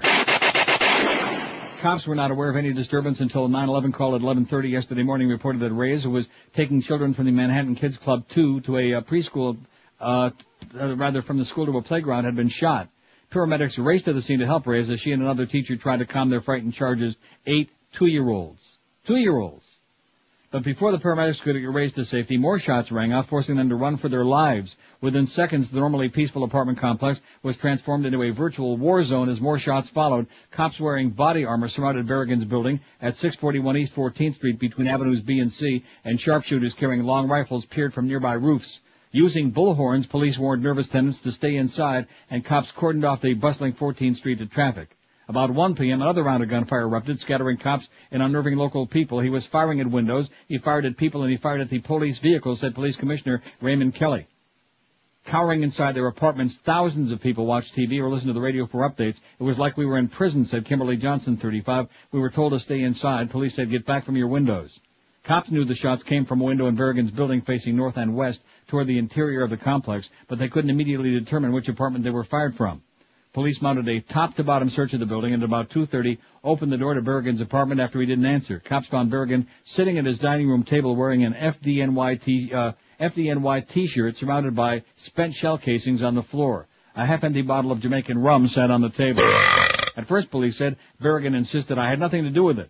Then he told cops about the rifle in the closet. Police found a pellet gun in plain view and then the rifle hidden under a fur coat. Maybe he wears a fur coat, for all we know. Berrigan told investigators he was a heavy drinker and gambler, that he was depressed because of marital problems, said a high-ranking police source. The father of one snapped, the source said, after his wife threatened to leave him. He snapped, and of course, that is the American effing way, so he got his goddamn gun and started like shooting everybody. Shoot up everybody, make you feel better. Don't you think they've had enough problems in New York for a while now? You'd think. You would think. I mean, take it to somewhere maybe where they deserve it. Well, nobody deserves it. I mean, somewhere where they haven't had quite so much. Like Utica would be better, Don't hurt anybody, but at least create a little bit of excitement for the folks in Utica. Let's sit back and have a Utica club, you see? 1026 at 560 WQAM. Tom Lehman is quite a guy down there at Hallett Pontiac. In fact, Bob Eisenberg and I were talking about Tom just this morning. And Bob said, Tom is a good guy, but he's a little bit on the lazy side down there. But he's a good guy, though. That's why he's created this special deal for Neil Rogers listeners. Save big dollars right now, extra bucks on all Pontiacs and GMCs in stock. Just mentioned you heard about it right here on the world-famous Neil Rogers Show. Stop by Hallett Pontiac GMC at 13401 South Dixie Highway. That's US 1 across from the falls, where every vehicle is marked with the lowest price in the world, you think. But, surprise, mention the Neil Rogers deal and you'll save even more. It gets even lower. And while you're there, be sure and take a peek at the complete line of GMC SUVs, including that Envoy, the Motor Trend SUV of the year, and the all-new Vibe SUV that's got the power of a big, fast, gutsy sports car, but sure as hell ain't no Corvette. Hallett's also got a super selection of dependable pre-owned cars, trucks, and SUVs, and if you've been turned down for credit, Hallett will bail your ass out because they will cut you a deal no matter how much of a deadbeat you may be. So get yourself the Neil Rogers deal right now at Hallett Pontiac GMC, right across from the Falls at 13401 South Dixie Highway, where they've been going strong for 35 years plus, open every day of your life, 7 days a week. Hallett Pontiac GMC, where they do say, we are professional grade. Live and local. This is Sports Radio 560. QAM. Off your duff. Sunday, it's the big bong blowout at Bong World. Screen paper, rollers, and of course, bongs. It's Bong World. Home of the 4-foot water bongs like Dragon Bongs. It's Bong World. Where the big boys get high.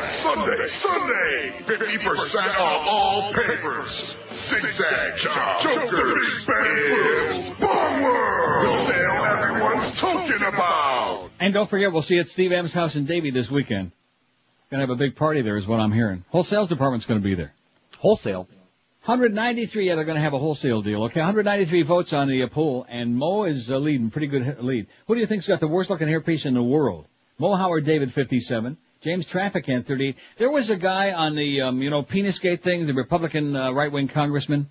We used to see him on TV all the time. Skinny guy, balding head, and he had like a little, I think from Ohio, I'm not really sure. Little black wig like in the middle of his head. You know what I'm saying? Like a hockey puck landed on his head and kind of melted. Can't picture him. You can't picture him? No. He was on all the time. Somebody out there will know. Please fax us the answer what that guy's name was. And we could even, what? And a picture. We could even put him on the poll. We can still get him on there. It's not too late. Here's a fax from David who says, I'm one of those idiots who wake up at 6 a.m. each morning, turn on the radio, automatically turn to QM to see if they still have Mo and Geldy on the air, and then disappointment sets in as I hear Mo's voice. I immediately switch to 9:40 a.m. Fox Sports, turn on the TV to check out Jackie Johnson for my daily dose of weather. Can't stand Mo's grandpa's sports talk show. How can they let him stay on the air? He's got no sense of humor. He may be a good play-by-play guy, but I'm hoping he won't last a year as the early morning talk show guy. Currently, I think the best part of your show is when you rip into Mo. Keep it up. I love it. Says David. How do you like that? We don't rip into Mo on this show, do we? No. Not that I know of. Of course not. The hell's he talking about? We may have some of these bits on here where they reference the Mo and the Geldy show. Stuff like that, but we would never do that. Although he is pretty old and has bad varicose veins painted green and white, we're hearing. And don't be talking about this show unless you listen to it, okay, Mo? If you listen to it, you can say whatever you like. In fact, we welcome that. We encourage that. I love it. Get you about an 80 share, we'll have a 95 share. Get with it. Look at that. He's got 61 votes, just pulling away, pouring it on in a stretch. Not bad for an old cocker like that, you know what? Now look at this. This is from the UK Mirror. Thank you, Carlos. Carlos is right on top of it. He's got his thumb on it. So let me see now. Do we have a new, I just want to see something. A new thing. Now how's that going to work? On my page about the order statistics on, not that it makes any difference on Boca Brian CD. Oh, well, there's no way to order it just yet. Well, what does that mean? That's got to be worked out in another day or two. What language are you speaking, man? What are you talking about?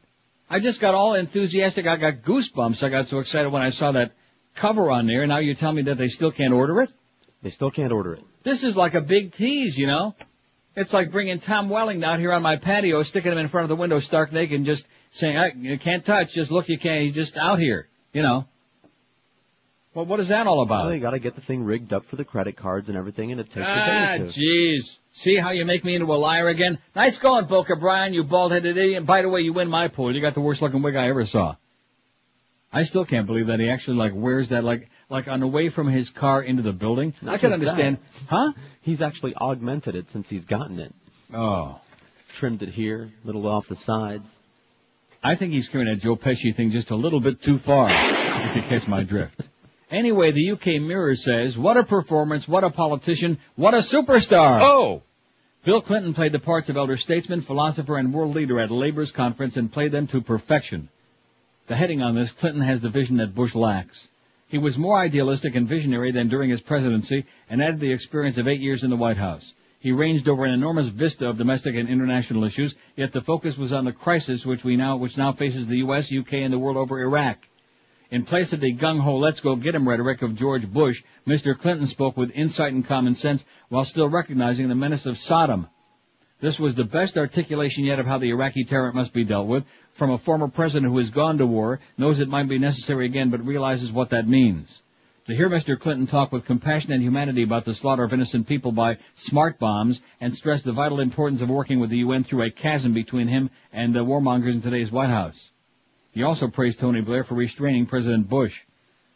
The Mirror has often criticized Mr. Blair's poodle-like behavior to the current right-wing U.S. administration, and it still deeply concerns us that if Bush goes to war unilaterally with Saddam, Mr. Blair will back him. But we do accept we may have been a little bit too slow to appreciate the quiet but important work Mr. Blair is doing in bringing America and the UN to the negotiating table together. Bill Clinton wasn't a perfect president. The Monica Lewinsky affair was demeaning. The pardons he issued to his crooked mates when he quit were disgraceful. And as Christopher Hitchens points out, he didn't always practice what he now preaches. But he spoke yesterday with an extraordinary passion, vision, and clarity that inspired the Labor Conference to roar from the rooftops. It was a magnificent speech from a man who's rapidly becoming the greatest figure in world politics, second only perhaps to Nelson Mandela. How do you like that, huh? Yeah. Second only to Nelson is what they're saying. Maybe he should run for parliament. Where is Nelson? He's over in Africa probably somewhere. Yeah, something, that's a great idea, and I guarantee he could win. He'd kick Tony Blair's ass, man. Are you kidding me? And can you see him there consorting with the Queen? I can just see it now, huh? Oh, he'd have a little goose there. He'd pinch her. He was always fond, unlike Bush, he was always fond of us Queens anyway. Oh, look at this. This is from Rich Pachter that you just faxed me. Oh, it must be something really martial. It is. No, it's good. It's great. Oh, good. Look at this. Oh, leave it to my close personal friend Rich Pachter, who did a great liner on the back of the Restitution Book O'Brien CD. Oh, no. This is great. In today's Herald, it says location, location, location. I'm getting goosebumps reading this. Wait a minute. I didn't spot one of the first things here. She was on the air down here for 22 years? No. Well, where did that come from? Well, it's in the Herald. Do you expect him to get it right? Brooke Daniels, for 22 years, one of South Florida's most recognized radio hosts, is moving into real estate. I don't know what that means for 22 I can't years. even move beyond that line. Not that it doesn't get more ridiculous from there. Daniels, who left radio a year ago when WINZ-AM 940 switched from News Talk to syndicated sports talk, has joined the plantation-based firm of Esslinger, Wooten, Maxwell Realtors. I've always believed that in radio, listening to your audience is important. By the way, you want a great realty lady. My good friend Mary Odell is still going strong in plantation. You know Mary? No. What a great person she is. She sold me my house. And then she won a battle with cancer. She's still going strong. Every year I get a card from Mary. So when I get ready to sell my house in about a week, I've always believed that in radio, listening to your audience is as important as talking to them, Daniel said in the press release. The personal relationships I've made from doing this are the most rewarding aspect of this business. I believe the same holds true for real estate. Because people's decisions to buy and sell real estate are often inspired by major life changes, sometimes what they need is someone to really listen to their needs and handle a transaction with the caring of a good friend. Oh. A native of Long Island, New York, Daniels worked for WIOD and WINZ in South Florida and was twice named the market's best talk show host. By who? By, I don't know. By you. Probably by that woman's, what is that thing, that March of Dimes thing, you know? Oh, that. You know what I'm talking about? The Air Awards? Yeah, the Hot Air Awards, right. This is a woman who got rehired getting a lube job. First she had that waxy problem with her candle job where she got the hot wax all over her body parts, which you don't want to say which ones. And then she went over to get a lube job over there right across the street from where George and Carlos are sitting right now. What the hell's the name of that place? Jiffy Lube? Tire Kingdom? Whatever the hell she was doing. She was waiting for a lube job. And Petey Bolger, who had canned her ass not long before, said, "Hey, you want to come back?" And she said, "Okay." Okay. And she came back. Yeah, she was on didn't they have her on in the afternoon at one point, and she had like teeny fractions, and then they put that other bitch on there whose boyfriend kept calling us from Oregon to tell us that she was syndicated. What the hell was her name? Liz Wilde. Oh, Liz Wilde, yeah. Web-toed, cracker-booted, fat slob. Man, have they had a parade over there at Cheat Channel or what? Nice going, Petey. You know how to find them. And then, of course, if they weren't good enough, I mean, between Grego and then the Sheik, yeah, they've had them all. Come on, Neil, you can do better than that. You know, do you think that he and Geldy were hatched like out of the same egg? I never thought of that. Stop and think about that. That'd be a great poll question to take one day. Who's more shrill, Geldy or the Sheik. Unbelievable. It really is. That's South Florida radio for you, baby. It's the best. So, Brooke Daniels, best of luck to you in your real estate. We wish you nothing but well, and don't come by my pizza loft again standing there like I'm supposed to know who you are. I'll never forget that day. Was I doing an appearance there, or was I just having dinner with the Rimmers? No, you must have just been there because I wasn't there. Yeah, I was just having dinner with the Rimmers, and I'd mentioned it on the air, and all of a sudden, here comes this bigger-than-life figure, and I do mean bigger than life, and she kind of waddles towards the one, and then stands there and stares at me, and I thought, who the hell are you, you know? And then as she started talking, I realized who the hell it was, you know? But she always acted like I was her long-lost best friend. She didn't belong on the air just to say hello. She was the low-rent Randy Rhoads. And she always denied that she was ripping off Randy's act, you know? Why was that? Wow. I mean, am I wrong about that? No, she denied it vehemently. The low-budget Randy Rhoads. Which isn't saying an awful lot. You know, Randy.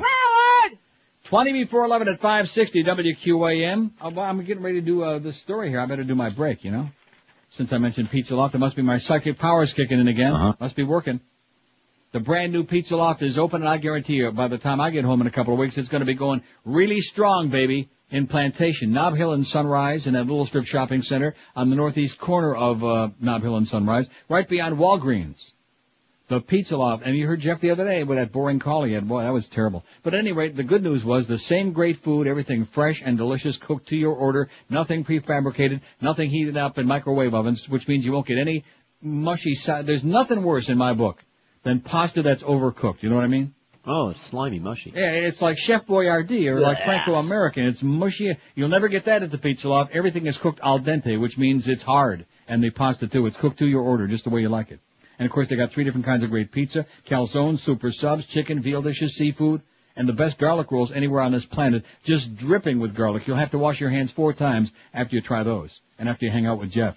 So try the world-famous Pizza Loft in Davie, which probably isn't too far from Steve M's house. It's over there on University between Griffin and 595 behind Pier 1 Imports in the Pizza Loft Plaza, kitty corner of the new Armadillo Cafe with tons and tons of free parking. And the brand new Pizza Loft open right now on a corner of Nob Hill and Sunrise in Plantation. The number in Davie is 954-916-8880 for takeout, for delivery, for catering. 954-916-8880. No delivery yet in Plantation because they want to get it down to a science. They want to make sure it's perfect. But trust us when we tell you. We'll let you know. Live and local. This is 560. The radio's all yours now. QAM. This is CBS.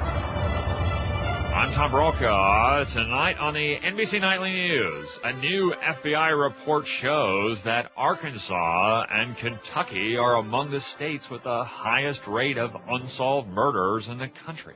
It makes sense to most officials as there are no dental records and all the DNA is the same. I'm Tom Brokaw, and we'll see you tonight. What are you trying to say, Tom? You notice I never play those? Right. And now you know why. 10:45 at 5:60. No, I never play those because it's a Rick and Suds thing, you know. I don't like taking their stuff. Other than that, I'll make that one exception. Did I hear a spot on the last break? I meant to mention this, but it slipped on by because we got so much heavy duty crap flying all over the place today, especially after you got stuck in the elevator or couldn't get up in the elevator. No, it was everybody else. And by the way, everyone, you're welcome. Boy, all the thank yous were pouring in. Yeah, George is the one that fixed the situation. He opened up the door. He got permission from the water Nazi. He said, if I open up these doors and you come up the stairs, there's a big sign on there. It says there's a silent alarm and the police will come. And see, you should have known that they wouldn't show up anyway. Don't you remember we had that fire alarm the one day? Oh, I know.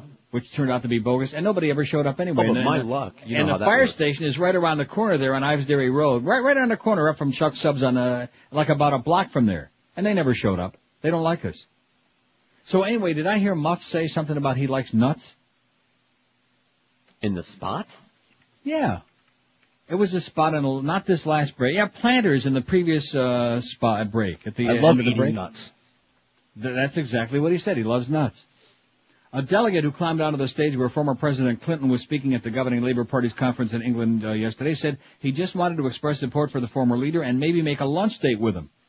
Sammy Kyriakos, a 52-year-old Labour member from London, was ejected by bodyguards after he clambered onto the stage as Clinton was finishing his speech to the convention. I don't see why there should be so much fuss about somebody wanting to speak to him, said Kyriakos. I had been through all his security clearance, so obviously I wasn't a threat. Kiriakos said he wanted to tell Clinton of his 3-day sympathy hunger strike during the 1998 impeachment hearings. Kiriakos said he wrote to Clinton but never heard back, so we decided to talk with him. He seemed happy about it and said he appreciated it. He said he was great I'd gone on a hunger strike for him. I said maybe he should take me out to lunch in return, and he said maybe he should, but the security man didn't give us time to fix a date. A Labor Department spokesman said Kiriakos had been stripped of his pass to the conference. Well, how do you like that? They stripped him, and he still don't want to go on a date. It's not his type. Isn't that something that we went through 2 years of hell without that impeachment crap over a penis gate, over a couple of blowjobs? Yeah, but it was well worth it, don't you think? And what we got in there now, man, if anybody deserves to be impeached, if anybody should be on the verge after stealing the election, and this business that Jeb Bush is going to get off the hook in Florida, you talk about people with a short memory. Good God. Even Miss Twiggy don't have a memory that short. Give me a break. How's the poll coming, baby? Speaking of bad hair pieces, look at Hurricane Albert there in New Iberia, Louisiana. Tropical storm force. Wow, a lot of blowing going on there. Poor Louisiana. And you know why they're getting it bad, Louisiana? Why? You want to know why? Why? Because they're dumb. And God is punishing them. No, that's what Jerry Falwell would say. Just like, remember we had the fires, it was flaming in Florida, northern Florida? And was it Pat Roberts that said it was the wrath of God because of all the homos and all of this? He was pissed off. Of course, you don't realize that most of the homos in Florida aren't in North Florida. But sometimes God has bad aim, you know? I think he's got a point, because aren't the faggots flaming? That's true. 78 votes for Mo, the worst hairpiece in the world. James Trafficant, 48. Don't forget, if you haven't seen Mo's piece, because I don't think he hasn't been on TV since he's been down, has he? Not that I know of. I don't believe so. Unless, of course, those billboards that are all over town. Hey, you won't get no promotion, man. In fact, he should kiss my ass. You know what? The only promotion he gets is on this show. Mad Dog won't talk about him for obvious reasons. He's got his lip zipped. The Humper, only time he talks about him, he's pissed off and fired up about him. The only promotion he gets is on, and then, of course, I forgot Joe and Mark, which everybody's asleep during their show. Mo's got 78. Like I said, you can go to WQAM.com and click on, in fact, I'll do it right now, just to make sure I tell them where to click it right. WQAM.com. Here we go. Let's take a look at that. And they're bad pictures of just about everybody. And in fact, the picture of Joe and Mark is really grotesque. Have you looked at that? Yeah, I saw it. And don't look under where it says photos. Look where it says our hosts. Our hosts. And there, very first one, it's the Howard David Show with, come on, there it is. And there's Geldy. Now, Geldy looks like Geldy, you know? Yeah. And Eddie K looks okay. He looks like him. Joe and Mark look, I don't know, like they're stoned out of their minds or something. And probably they are. Mad Dog, and I got those big old glasses on that I haven't worn in years, those big gigantic glasses. Those Phyllis, Charles Nelson Riley glasses? Yeah, and Mad Dog looks, man, like he's had about 85 green lizards. Doesn't he? Mm-hmm. He looks 86 sheets to the wind. But anyway, getting back to the Mo thing, there's the gray sideburns, and look at that brindle thing sitting way back up in the middle of his head. Woo! Man, I get goosebumps looking at that picture. And then Hank's picture, with all due respect to my close personal buddy, the Humper, I still say it looks like he's sticking his head through, at the carnival, you know, they have those things where you stick your head through like a hole in a wall, and then like the body is not really your body. You know what I'm saying? Yeah. Now, am I right about that or what? You mentioned that when we were looking at it together the other day. In fact, you remember that very suspect picture of Lee Harvey Oswald holding that rifle? Right. And the head, no, his body is standing at one angle, and the head is like cocked at a different angle, if I can say that. The gun isn't cocked, but his head is. Like a cut and paste job. Right. And this is the same with the Humper here. It looks like his head is, I don't know. But it's definitely worth taking a look at. You folks will get a great hoot out of that. And especially take a look at Mo's piece so you know what you're talking about when you cast your vote. You have an educated vote. I only wish we had a picture of Bob Eisenberg on there somewhere, but we don't. In fact, I bet you Carlos before the end of the show can come up with a website where you can see a picture of a muskrat. And if you could just envision that animal crawling around and just coming to roost on top of somebody's head, that's Bob Eisenberg. You know, I'll bring my digital camera in tomorrow and take a picture. Now, but see, now he's wearing the new piece, so it's not, it doesn't qualify. We don't have an old one. Sex abuse case against former Uxbridge priest goes to jury. This in the Boston Globe. Worcester. I love that. There's just something about the way that in New England they spell the names, like Quincy is Quincy, you know, and every name is like it's like a game to try to trick you up. Concord. We have Concord, Michigan, but of course in New England it's Concord, New Hampshire. Worcester. How come it's Rochester and it's not Worcester? Worcestershire. For the first time in 7 years, a Massachusetts civil jury is considering whether a Roman Catholic priest sexually abused one of his young parishioners.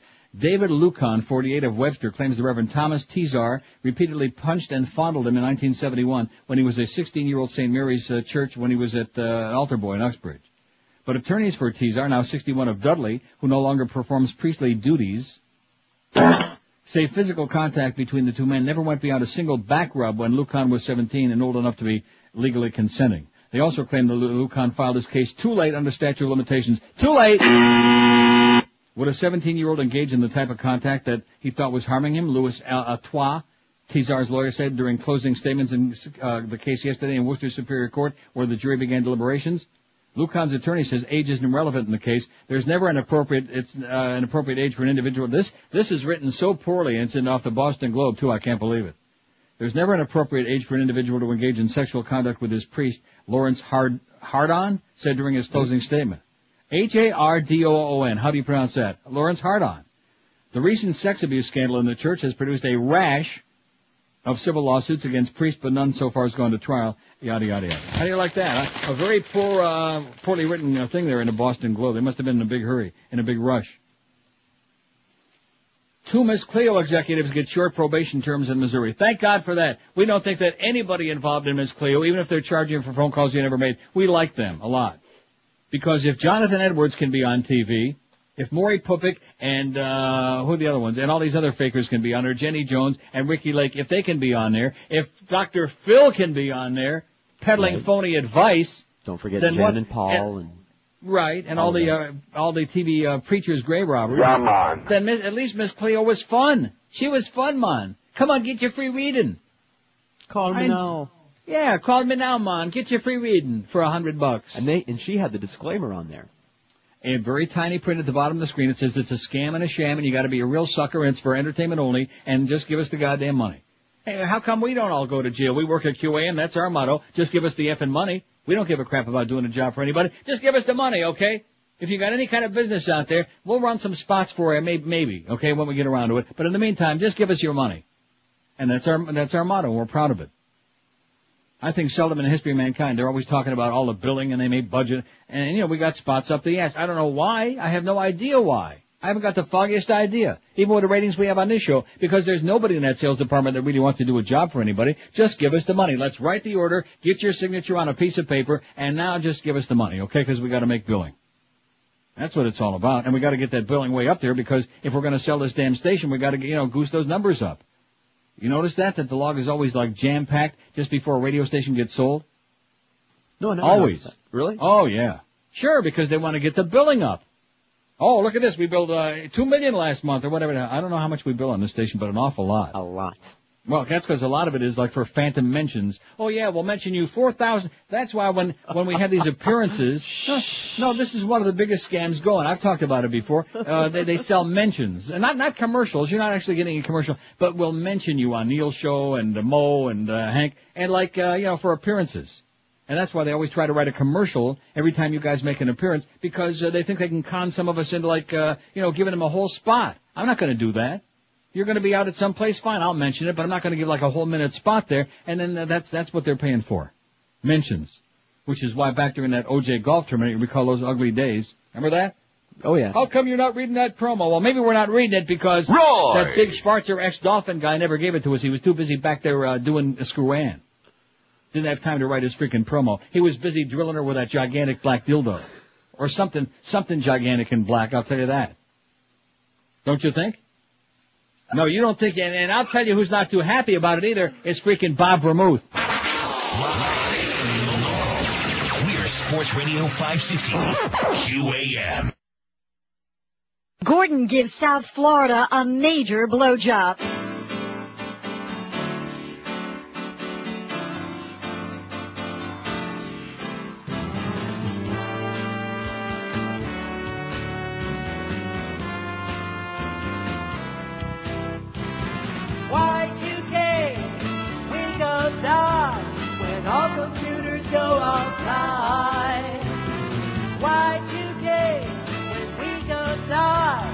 Everybody's gonna die.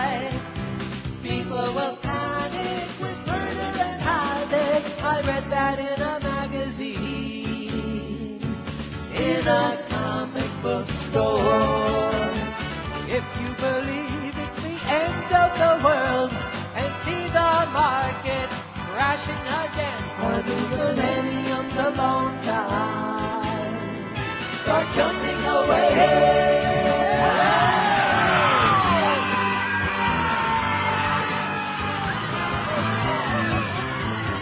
11:01 at 560 WQM. Happy Thursday, too. We got the Mad Dog at 1. Hank, a full 4 hours today, 3 to 7. Let's hear it for the Humper, baby, who's like working overtime. We got old Bino, 5 to 6. Proves nothing is perfect. And then that baseball crap. Eddie K after the baseball crap. Braves and the Giants. And then, of course, we got you and Mark overnight. Now, the reason I played that Y2K thing, I'm sure you're aware, is because of the story about candidate skin blue after drink. Yeah, it's hysterical. Montana's Libertarian candidate for Senate has turned blue from drinking a silver solution that he believed would protect him from disease.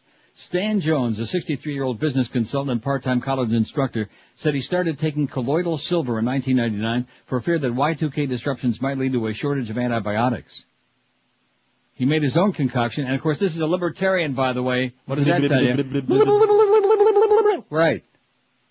As soon as I said libertarian, you notice we were both compelled to do that same thing. Why is that? Do you realize she was on the air for 82 years until she went into real estate? In this market? I heard she was on the air for 172 years until she finally gave up the ghost. He made his own concoction by electrically charging a couple of silver wires in a glass of water. This is the brilliant libertarian in Montana. His skin began turning blue-gray a year ago. People ask me if it's permanent and if I'm dead. He said, I tell them I'm practicing for Halloween. He doesn't take the supplement any longer, but the skin condition called argyria, which I thought was in northern Africa, is permanent. The condition is generally not serious. It just makes you look like blue and gray, kind of like you live in the Sunrise Lakes. Colloidal silver dietary supplements are marketed widely as an antibacterial agent or immune system booster, but some consider it quackery. Even the Aflac duck is laughing about it.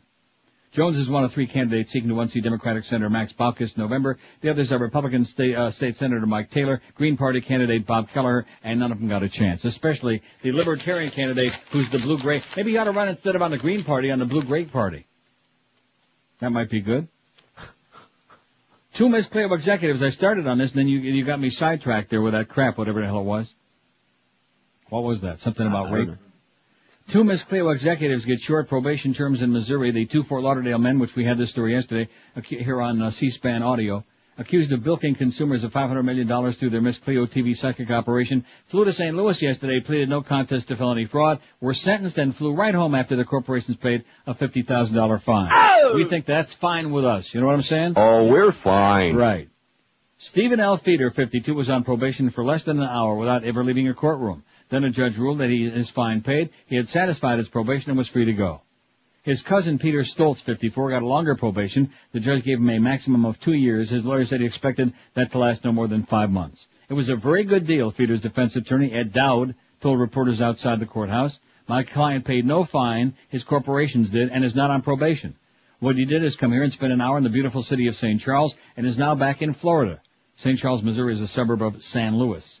Missouri Attorney General Jay Nixon's office investigated the men for more than a year and filed a total of 8 felony charges against the men and their 2 corporations. If it's a good deal, then it's a good deal for us too, Nixon said after the sentencing. They are swindlers who pled guilty to criminal action today. Prosecutors say the case is significant because it's the first time the 2 defendants have been charged with criminal acts. They're still being investigated for civil fraud by the FTC and several states. Why can't they leave them alone? Defense attorneys and prosecutors work through the night. How about Ron Popeil, huh?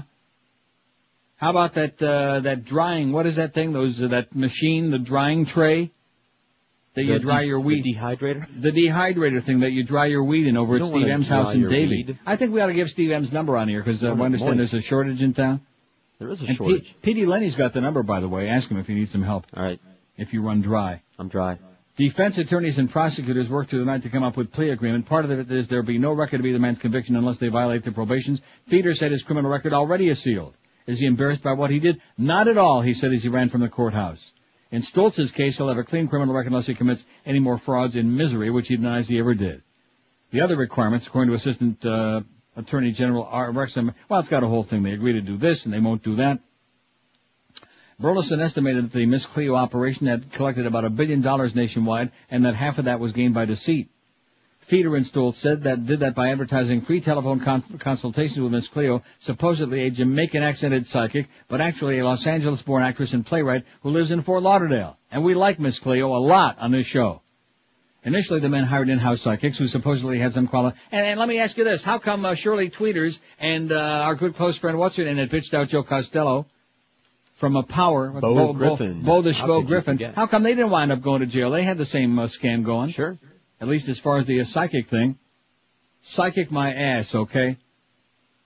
Initially, the men hired in-house psychics who supposedly had some qualifications, Burleson said, but after they were inundated with consumer calls, he said they subcontracted the hiring of 250 to 1,000 readers per day. No experience necessary, the ad said. The readers worked from their homes. Callers paid $4.99 per minute for a reading, for their free reading.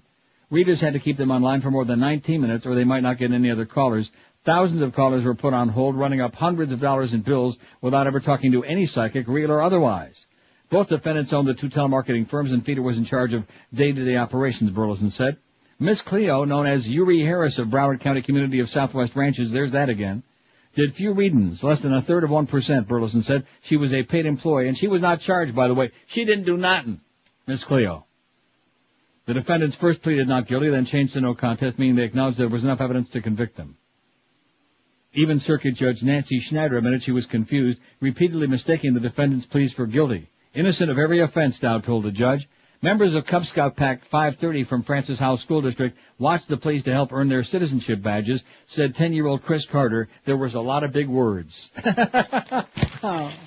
Well, one thing about Miss Cleo, she was plain speaking, no big words, just... Yeah, man. That's basically what she said. And I noticed that after I made mention about the promos for these appearances that you faxed me 600 promos. Real cutie, babe. Miguel ran that in here while you were talking real about cutie that. pie. Fan hits. Well, I'll save these for tomorrow because, although I will say this, because I find this most amusing and typical of QAM in our shady dealings. The one for you on Saturday. Saturday, George will be at, or no, wait a minute. Oh, I see. Saturday, George will be at Jared Jewelers, 1630 North Federal Highway, in Fort Lauderdale, 1 to 3. Stop by to win prizes. Register to win a trip for two to see the Dolphins play the Jets in New York. There's only one problem with that. Because before the show today, George said to me, "Do you ever hear of Jared Jewelers?" And I said, "No." I said, "Did you ever hear of it?" And he said, "No." No. But he's going to be there. Sure. Well, that's good. I'm going to get to know them. He'll take the money. He'll take the money and have a good time even if nobody shows up. We hope a lot of people show up, of course, because we love our good friends at Jared Jewelers. And speaking of jewelry, what a great segue, Neil. Thank you. Al Gore seemed caught by surprise when he was asked after an economic speech why he wasn't wearing his wedding ring. "Because I've gained so much weight, I couldn't get it off," Gore said, as both he and the crowd at the Brookings Institution burst into raucous laughter. "I'm making a reassessment of my personal diet," he added, thanking a reporter for bringing the subject up. The former vice president said he actually was able to remove his wedding ring, but then couldn't get it back on. Wife Tipper immediately stood up to point out that she was still wearing hers. Asked anew if he would challenge President Bush in a rematch of their 2000 campaign, Gore said he would decide by the end of the year. "I don't know if I'll be a candidate or not," he said. "I'm not going to trying to be coy." "I told Tipper I'd take 2 years and try to get some financial security," said Gore, who's taken a job as vice chairman of Metropolitan West Financial, a Los Angeles-based financial services holding company. Tipper, Gore piped up from the front row. "Good timing, schmuck." Gore, who had criticized the administration's handling of the economy in a speech Wednesday, laughed and said, "I wish I tried to do this during the Clinton-Gore years."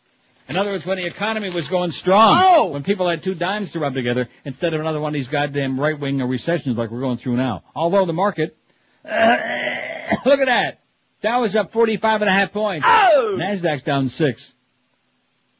The Dow is 7,800, almost exactly, almost to the penny, and 90 cents. 7,800 on the Dow. 7,801, 7,800. NASDAQ 1181. Can you believe those numbers? It's enough to make me gag. Enough to make me very glad that I got out. I don't care what happens with it. Go back up. Good luck to all of you, okay? You'll need it. Don't want no part of that dog and pony show. It's the old shell game. Has nothing to do with oil in this case. It's just like they have on Price is Right, the old shell game, you know? Murder suspects arrested after a freeway chase in California. We thought this was going to be a real exciting story yesterday. We watched it on CNN live, unfolding. Nothing happened.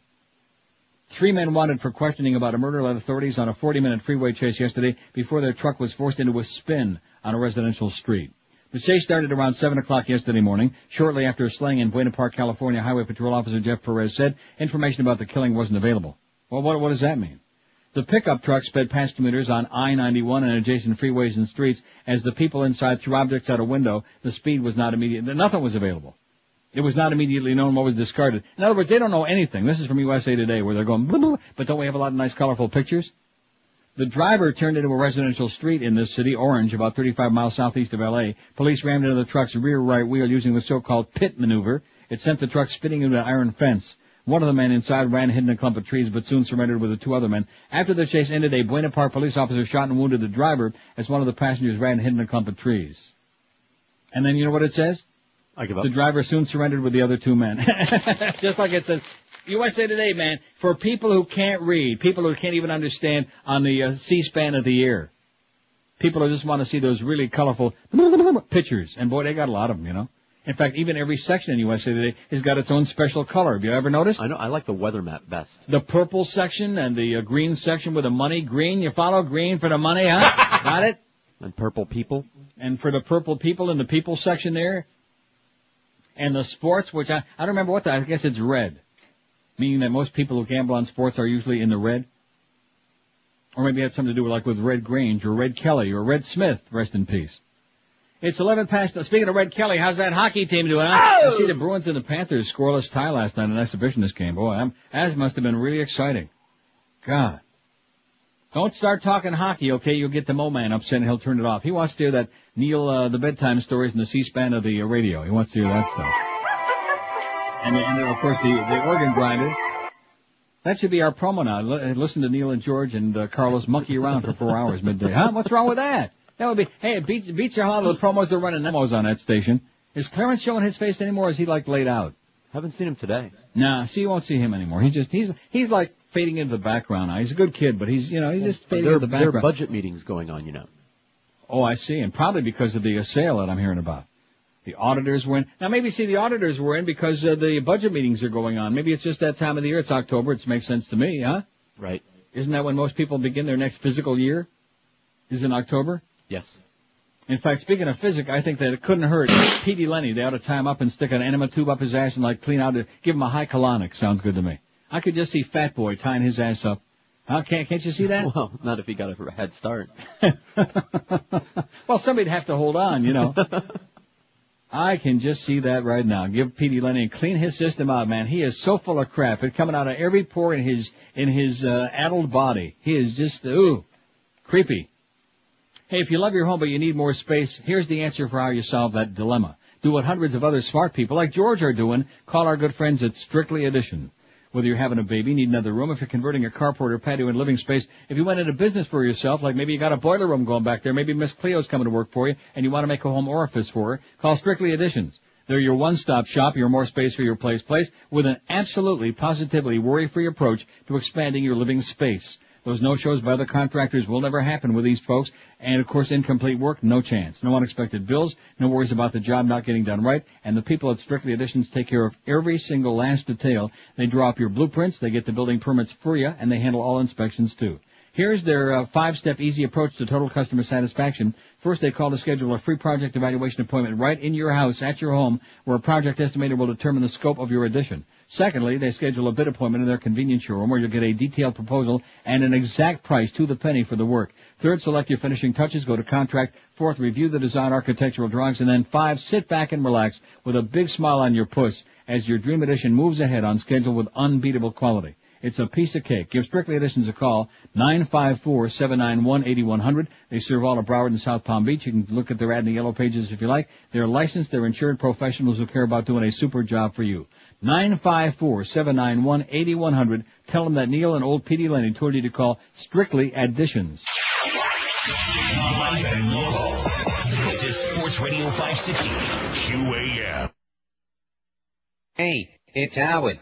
Howard David. Welcome back to the Mo Howard David Show, where we're chock full of zany but good, clean family fun. You know that pipe-smoking jizz guzzler thinks rape is funny? Is that funny? Planes crashing into buildings is funny too, huh? What? Since when is gang rape funny? Especially when it's me getting my teabag grabbed. What a jackass. Hey, how about them hurricanes? No, don't go tap dancing when I talk. This is important. They don't know comedy. I'll show them comedy. Today I brought my collection of Lum and Abner tapes. Who? Lum and Abner, you moron. They even named the restaurant after Lum. Oh. You clueless schmuck. We'll get back to that later. Right now, it's time for our transcendent mid-show snack. Bring the morning mayor his food. Ooh. Here they are. My favorite place to dine. Zygote Boca. Dig in, everybody. What is it, shrimp? Looks like a donut. No, it's the veined embryos from Planned Parenthood in the hood. But it's good. Try it with the cocktail sauce. Hey, Beast, go play that Alice Cooper record. Dead baby can't take care of itself. There's a little atmosphere for you to help it go down the gullet. Hey, baby, I really dig that Alice Cooper. See? I'm with it, and I'm hip. I'm a hipster. If these punks only knew what was good. Here, I got some Sansan here to cleanse your palate. Thanks, Mo. All right. Well, we got the Meathead Mad Dog coming up at 1, followed by that Fat Joe right after the Quay and the Spick. What's that? It's a plane! The plane! Where? It's headed right for your ass, Mo! Bend over quick! 11:19 at 560 WQ. I'll tell you one thing, man. He's off in a league of his own. You know what? On our poll today, who do you think has got the worst looking hairpiece in the world? Mo Howard David, 94. I think they're probably checking that QM website. James Trafficant, 68. He's putting in a good battle. Sam Donaldson, 47. Marvelous Marv Albert, 31. Henry Framed, 18. Wasn't he a good friend of yours? It just changed again. I hate that. Mo's got 94. James Trafficant, 68. Sam Donaldson, 47. Marv Albert, 32. Henry Framed, 18. Burt Reynolds, 17. Not bad. Bill Shatner, 11. Elton John, 7. Willard Scott, 7. Charlton Heston, 4. Tony Curtis, 3. Lyle Menendez has got 3. Bob Eisenberg, a pair. Aaron Brown is up to 2. See, now that we spelled its name right, it's getting a couple of votes. Sean Connery and Martin Landau and Tony Bennett and Michael Douglas each have 1, and Paul Simon don't have any. Now you just made that up, didn't you, about Paul Simon wearing a piece? That came from Carlos. He saw it on a site. I see. Well, evidently nobody believes you, Carlos. Sorry? No, nobody believes you. You're just picking on him because he's Jewish, that's all. Because he's married to Edie Brickell, who's tall. Right, that's a good reason. Oh, it makes me want to play that bit again almost immediately. It was a good bit. Like I said, New Jersey High Court rules in favor of Democrats, such as they are. Well, listen, the other candidate couldn't win, Torricelli, so they got to put somebody there who might have a shot. The state Supreme Court ruled yesterday Democrats can replace outgoing Senator Robert Torricelli on the November 5th election ballot, while Republicans who have promised an appeal opened a second front in the federal court. Torricelli dropped his re-election bid yesterday after a scandal that sent him tumbling in the polls. Democrats want to replace him with former Senator Frank Lautenberg, but Republican candidate Doug Forrester argued that state law requires candidates must withdraw at least 51 days before Election Day to be replaced on the ballot. There are just 34 days left until the election. A lawyer for New Jersey's 21 county clerks told the state Supreme Court yesterday it was still feasible to put Lautenberg on a ballot before Election Day. Democrats put the price tag at $800,000, and the attorney, John Carbone, said if court challenges by the Republicans drag the process beyond Tuesday or Wednesday of next week, it will be too late to reprint the ballots in time. The attorney for Forrester has said the GOP intends to take the case all the way to the U.S. Supreme Court to keep Torricelli's name on the ballot. So we're right back where we were 2 years ago. You see what's going on here? Mm-hmm. When we had that 5-4 vote in the Supreme Court, and they said, stop counting votes, okay, Bush won. And now I have this, I'm not going to prejudge, okay? Even though we have several fascists on the Supreme Court. As the parties awaited the ruling, lawyers for Forrester said they would go to Attorney General John Ashcroft and file a federal voting rights lawsuit to force election officials to mail out absentee ballots with Torricelli's name on them. If ballots are mailed soon, voters overseas, especially U.S. military personnel, could be denied their right to vote, said Forrester attorney Bill Baroni. There are absentee ballots that are destined for overseas to ships and bases that are in vaults in New Jersey. Every day, every minute those ballots are in the vaults is disenfranchising these military voters, he said. And, of course, most of them vote Republican anyway. The action is separate from the case before the New Jersey court, Baroni said. The New Jersey race is considered pivotal in Democratic efforts to hold their one-seat control of the Senate. Republicans argued it set a horrendous precedent to change candidates this close to the election because the nominee is tanked in the polls, and pointed out that some absentee ballots have been cast or distributed already. Republicans said that Torricelli should stay on the ballot because he withdrew after the 51-day deadline. The Democrats argue there was legal precedent favoring a competitive election over the expense of developing new ballots. Attorney General David Sampson, no relation to the Shiftmeister that owns the Marlins, David Sampson, who monitors elections, told the court yesterday that the reprinting of new ballots with the name of a new Democratic candidate could be performed without jeopardizing the race. We are not past the point that the train has moved so far down the track that we can't do what needs to be done, he said. How do you like that, huh? So the U.S. Supreme Court may be where this is decided. Of course, you know what they're going to say, don't you? Yeah, I do. Torricelli, baby. Get his name back on there right away. Speaking of crooks, Enron's Fastow faces jail and restitution is what this says here. Isn't that one of our favorite things is restitution? The former chief financial officer of Enron Corp was charged yesterday in connection with his role in the company's financial collapse. The charges against Andrew S. Fastow, 40, include securities fraud, wire fraud, mail fraud, money laundering, and conspiracy, reports CBS News correspondent Stephanie Lambadakis. The criminal complaint alleges Fastow and others devised a scheme to defraud Enron and its shareholders through off-the-book partnerships, which made the company look more profitable than what it was. Fastow and his co-conspirators systematically and thoroughly corrupted the business of one of the largest corporations in the world, Deputy Attorney General Larry Thompson told a Washington News conference. I can tell you that we're going to get to the bottom of what happened at Enron, and every single person who was engaged in criminal or any other appropriate conduct will be brought to justice, Thompson added. Fastow surrendered voluntarily to the FBI's headquarters in Houston yesterday morning. Also yesterday, the SEC filed a related civil suit against Fastow, alleging that he defrauded investors and violated securities laws. The SEC is seeking unspecified civil money penalties against him and repayment of his allegedly ill-gotten gains. Oh, and speaking of ill-gotten, wait till you hear this. You're going to love this. Yeah. Oh, man. In fact, let me cue up the appropriate comment for this. One moment, please. One moment, please. Where the hell is it? Here it is. 1 million times. No, that's not it. See, I did that thing again. Get out of here, okay? Go see old Cleo. You know, it's not going to be worth it now. You know what I mean? In other words, when there's the long pause and all the nonsense. It's not going to be worth it when I finally get to where Mad Dog says... Only in the Banana Republic, baby. Only in Miami. Yes, it was. During the past 17 years, the Washington-based Center for Democracy has monitored elections in 10 developing countries, from El Salvador and Nicaragua to Russia and the Philippines. Come November, Dade County might land on that list. See the reasoning here? Yeah. While the nonprofit, nonpartisan think tank has promoted democracy around the world, in these Banana Republic countries, it had never been invited to look at an election in the U.S. until now. Today, the group's president and CEO, Alan Weinstein, is flying into Miami, for a whirlwind of meetings with county elections officials and county commissioners to discuss exactly what he can offer and at what price to help ensure the November 5 elections run smoothly. Assistant County Attorney Murray Greenberg, who contacted the group at the behest of commissioners, said the meetings will decide whether the county works with this group or seeks assistance from somebody else. There are only a few nonpartisan U.S. organizations that routinely do this kind of monitoring. We're monitoring you! If it appears to staff and Alan Weinstein that there's a potential to monitor the elections and give a report at the end, and we can agree on the terms, then we'll put out a resolution to hire them before the commission on October 8, Greenberg said. The Center for Democracy has got an impressive list of credentials. Its board of directors includes some really unctuous people, Henry Kissinger, and Senators Drew Lieberman, and that right-wing bitch Kay Bailey Hutchinson from Texas. It boasts commendations from former presidents of El Salvador and the Philippines, among others, thanking the group for helping to restore democracy in their countries, and Imelda Marcos actually donated a few pair of shoes for him, too. How do you like them apples, huh? We have to bring in an outside group to monitor the elections just to make sure that Dade County don't have more hanky-panky going on again, and David Leahy still has his job. How the hell's that possible, huh, David? I think you ought to go into real estate with Brooke, you know what? Don't you think that's a great idea? I think a neutral party should monitor those elections. Like, you know that he's been elections officer in Dade County for 78 years? And Brooke, just before she took that real estate job, Brooke was just beginning her 200th year in broadcasting. I'll tell you one thing, if it's in the Herald, you better research it, okay? That's my best advice to you. If it's in the Herald, doubt it.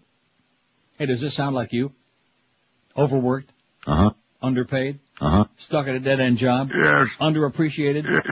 Yes. Then do yourself a favor, pick up the phone and call the great people at Fast Train at their toll-free number, 1-866-FAST-TRAIN. The demand for certified computer professionals has never been bigger and better than it is at this moment. And Fast Train can help you achieve a brand new money-making career in as little as 4 months. Fast Train is South Florida's largest certified Microsoft training center with locations in Pembroke Pines, Fort Lauderdale, Miami, and that brand new one in Kendall. Fast Train offers convenient day, evening, and weekend classes. They got full-time job placement department with over 30 years experience. So if you're overworked, underpaid, underappreciated, or stuck at some horseball dead-end job, don't wait one more minute. Pick up the phone and call Fast Train toll-free at 1-866-FAST-TRAIN.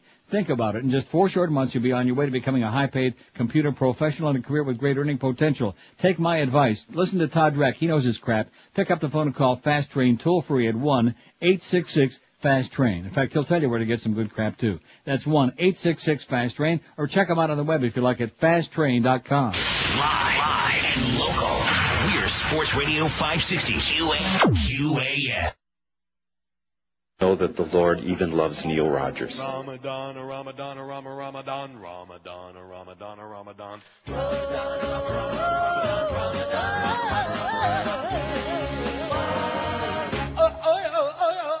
I want to celebrate Ramadan, Ramadan, Ramadan. It means a lot to me. Ramadan, Ramadan, Ramadan. I'm bowing on my knees so I can well and wide. I'm a Muslim all the way. I pray for painful death to preach in USA. My religion says that you must die in the sky on your next flight. I want you to die today. Ramadan, Ramadan, Ramadan. Allah is proud of me. Ramadan, Ramadan, Ramadan. I follow brainlessly with no regard for human life. Bow, bow, bow, Ramadan, Ramadan, Ramadan, Ramadan. Bow, bow, bow. I want to celebrate the Ramadan, Ramadan, Ramadan. Allah will be proud of me. Ramadan, Ramadan, Ramadan. Ramadan, Ramadan, Ramadan. Ramadan, Ramadan, Ramadan. Bow, bow, bow. Ramadan.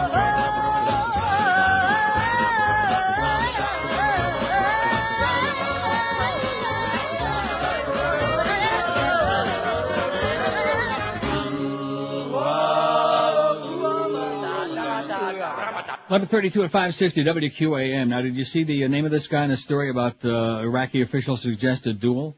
No. His name is Taha Yassin Ramadan. Oh, handy. An Iraqi vice president offered a unique solution to the U.S.-Iraq standoff, a duel between George W. Bush and Saddam Hussein. I'm all for it. Taha Yassin Ramadan said the duel could be held at a neutral site and with UN Secretary General Kofi Annan as the referee.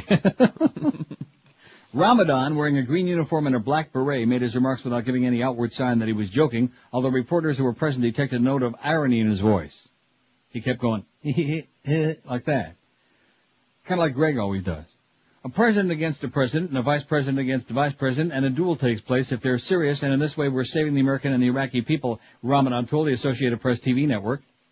Iraq has 2 vice presidents, and Ramadan did not say whether he or Taha Muhi Eldin Maruf would take on Dick Cheney.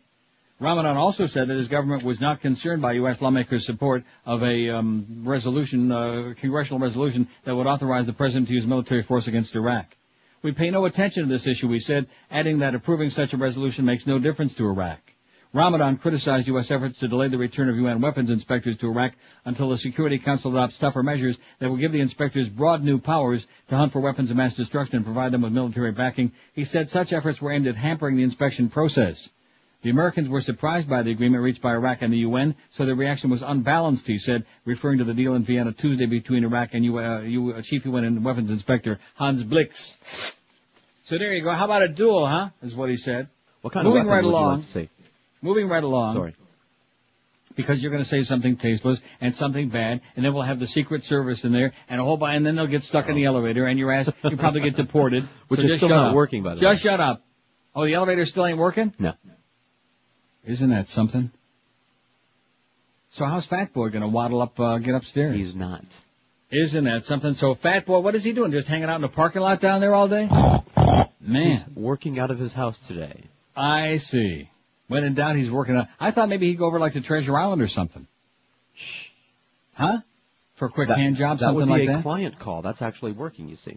The youngest daughter of civil rights leader Martin Luther King Jr. said jokes about her father in the movie Barbershop were disrespectful, and she took them as a personal act of incivility. How do you like that, huh? Screw her. I don't think so. A very disparaging, unfounded comment was made about my father, the Reverend Bernice A. King. Oh, she's a reverend too. It must run in the family. Adds up. The Reverend Bernice A. King told a crowd of more than 300 at Penn State Barrand on Tuesday in Erie, Pennsylvania, during an hour-long speech. Well, you know something? Anybody who would hang out in Erie, Pennsylvania deserves whatever kind of crap they get, you know? What a horrible place. I'd rather be in Dunkirk or Fredonia or Jamestown myself. Wouldn't you? You bet. What? You ever been in Erie? In fact, that's like one step away from Gary, Indiana. Oh, it's like a step away from Lima, Ohio. It's like about 3 steps away from Mishawaka, Indiana. And you saw the Michigan, what they were doing there with that bitch, that too-good bitch in Mishawaka. Anyway, getting back to Martin Luther King Jr.'s daughter. Her comments came as the Reverend Jesse... Oh, and you see who's running for president? Yeah. Her comments come as the Reverends Jesse Jackson and Al Sharpton called on MGM to remove scenes that deride Martin Luther King Jr. and Rosa Parks. While the producers of Barbershop have apologized for the film's barbs, MGM says it will not edit them out. Oh! And we say good for them. Good for them. Have a little bit of backbone at MGM, okay? In fact, that's one more reason why when I go to Vegas, I stay at the MGM. How do you like that, huh? I'm going to plunge my brains out extra next time I'm there. I don't have to do extra. I lose my ass. I lose more in 1 weekend in Vegas than you make in a year. But anyway, no, not really. You make in 6 months. In the scenes, a barber named Eddie, played by... Well, we've been through all of that, okay? But I'll read it again. It's worth it. In the scenes, a barber named Eddie, played by Cedric the Entertainer, jokes about King's alleged promiscuity. He also says Parks wasn't the first to refuse to give up her bus seat, which he was given credit because she was connected to the NAACP. Others in the barbershop immediately condemn Eddie for being disrespectful. As the Mad Dog would say, that's disrespectful. Well, I notice he's back today after taking a busman's holiday yesterday and Joe Rose working. Barbershop has grossed more than $51 million since it came out 3 weeks ago and was the #1 film in the country for 2 consecutive weeks. King's daughter, the assistant pastor of Greater Rising Star Baptist Church in Atlanta, said the film was a personal act for me of incivility. She urged people to be more mindful of how they treat one another and perform acts of kindness to overcome evil spirits. If the center of our relationships was unconditional love, I think we'd see much more kindness. I think we'd see much more politeness, she said. God damn it. How do you like that, huh? Like you say, oversensitive bitch. There's nothing worse than oversensitive dark people. You know what I'm saying? If they just lighten up a little bit, we'd like them a lot better. Mo Howard David has topped the 100 mark. He has topped the century mark, not only in age, but also in votes now. Who do you think has got the worst-looking hairpiece in the world? Mo Howard David, 101. James Trafficant, though, is giving him a run for it. He's got 72. Nobody faxed us the name of that twerp. Oh, God, I wish I knew his name. Right-wing Republican. He was on every day on the damn Penisgate stuff. On every Talking Head network. Come on, some of you people out there must know. The worst little silly-ass piece, I'm pretty sure he's from Ohio. Awful guy. Sam Donaldson, 52. Marv Alpert, 34. Henry Fraines got 20, which is pretty good considering most people don't realize he's the former superintendent of schools from Dade County that got canned. He made an impact. Oh, man, was he a bozo? Burt Reynolds, 18. Bill Shatner, 12. Elton John's got 11. Willard's got 7. Charlton Heston, 5. Tony Curtis, 3. Lyle Menendez has got 3 still. He's stuck and can't get out. Bob Eisenberg, a pair. Aaron Brown still with 2. And now everybody's got 1. Sean Connery, Martin Landau, Tony Bennett, Michael Douglas, and Paul Simon each have 1. 347 votes. But Mo seems to be the leader of the pack, if we can say that. Can we say that? You just did. Now, which is the bit where he's playing the leader of the pack? Oh, I know which one it is. Okay. 21 till noon at 560. WQM, like I said, the Mad Dog is back today after a well-deserved day off yesterday. Boy, I tell you, these guys on this station put in some real heavy-duty hours, and more power to them.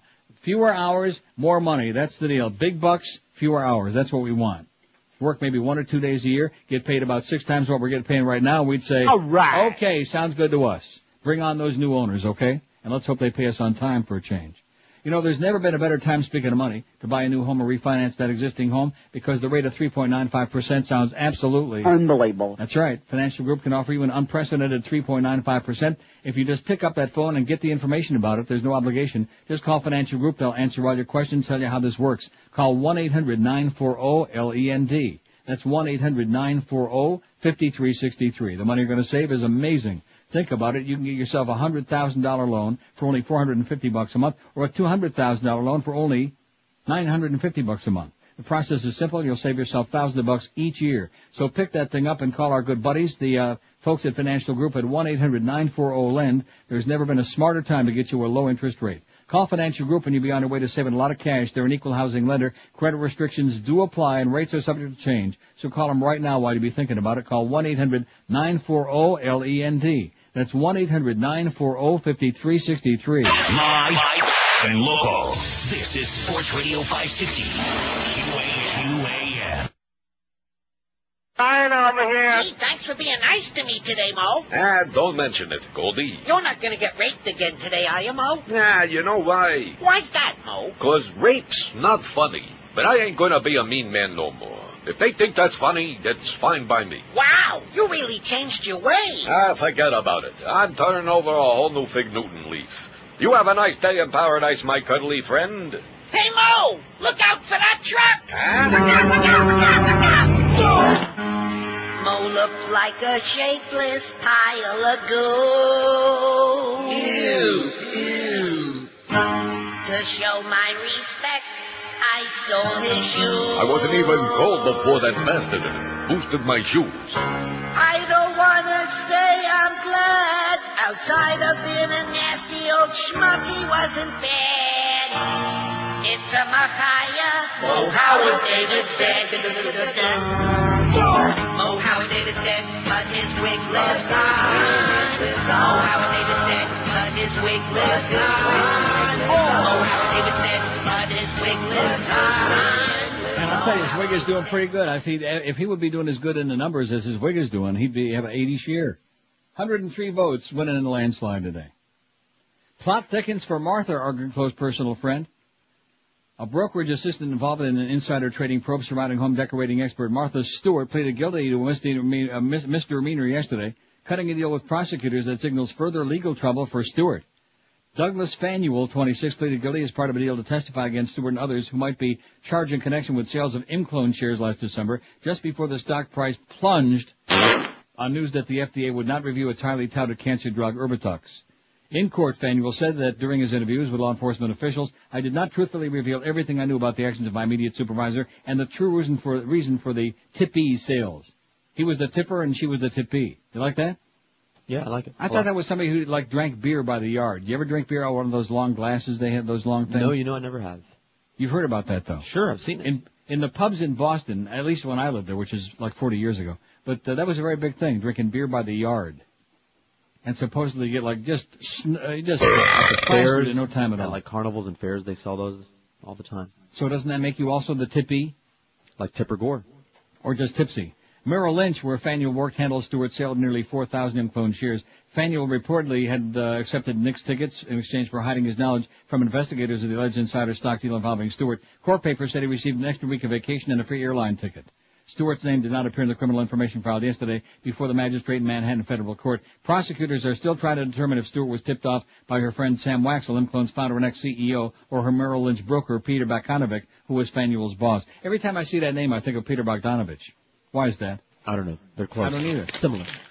Very similar, but the board goes back, not a match. That's what's his name said, Art James. Remember Art James on concentration? Yes. In fact, we understand that John Ashcroft in his spare time is going to host the Bush administration's new version of concentration camp. Now, speaking of that, this business about the world's funniest joke that you faxed me that somebody sent in? Yeah. Or did Carlos found that? No, I see. Oh, I'm so sorry. Because most of the stuff you sent has been so good. But look, nobody's perfect. This is from Reuters, so you have to understand this is a Brit thing. It says, after a year of painstaking scientific research, the world's funniest joke was revealed today. The world's funniest joke. Are you ready for this? Strap yourself in. I am. I already read it. You read it? Yeah. No wonder you sound bored. In a project described as the largest ever scientific study into humor, the British Association for the Advancement of Science, also known as BASS, asked Internet users around the world to submit their favorite jokes and rate the funniness of other people's offerings. More than 40,000 jokes from 70 countries and 2 million critiques later, this is it. This is supposed to be the funniest joke in history, according to the Brits. 2 hunters are out in the woods when one of them collapses. He doesn't seem to be breathing and his eyes are glazed. The other man pulls out his phone and calls emergency services. He gasps to the operator, "My friend is dead. What can I do?" The operator in a calm, soothing voice replies, "Take it easy. I can help. First, let's make sure he's dead." There's a silence, then a shot is heard. Back on the phone, the hunter says, "Okay, now what?" You notice even Brooke isn't laughing? She's not even chuckling. See? Just a little tiny one. Just like that. That's the funniest joke in the world. No wonder the world's in the shape it's in today. I heard Rick Riley give like a little, like that.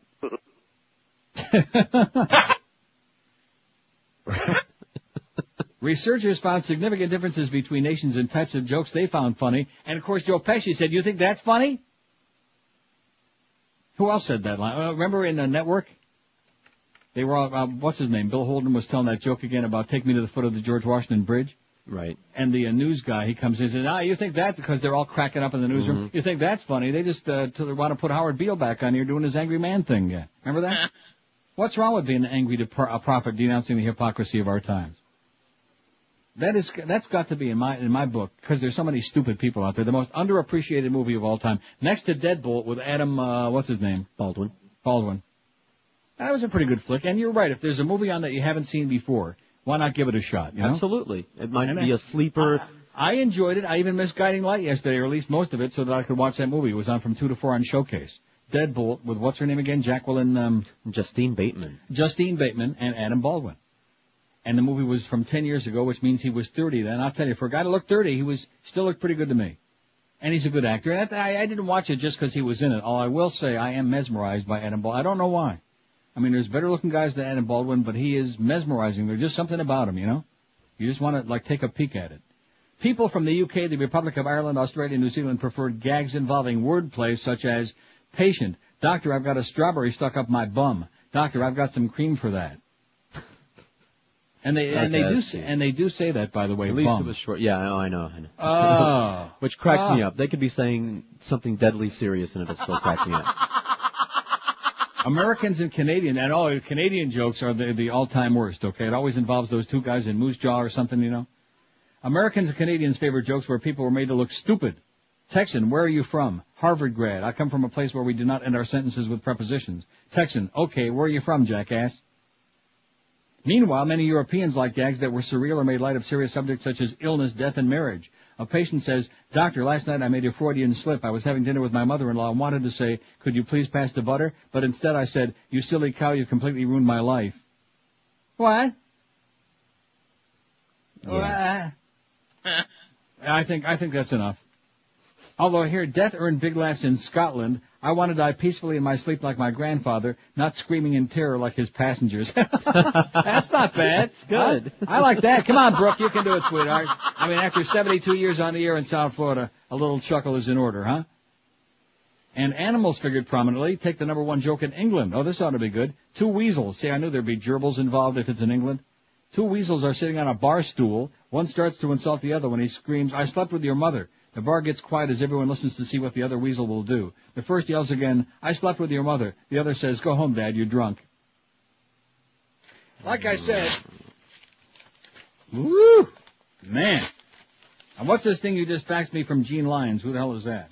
I don't know, but it's... Oh, and also the one you faxed me that's about 100 pages, The Bush Plan for Empire, the President's Real Goal in Iraq by Jay Bookman? Yes. From Bushwatch. I already got that, and I thank whoever sent that, but it's very long, you know. I'm waiting for the appropriate moment to read it, since I'm sure that we got plenty of time. Since we're now, all this Pan-Americanism is coming back, Teddy Roosevelt would, he'd be embarrassed, I think.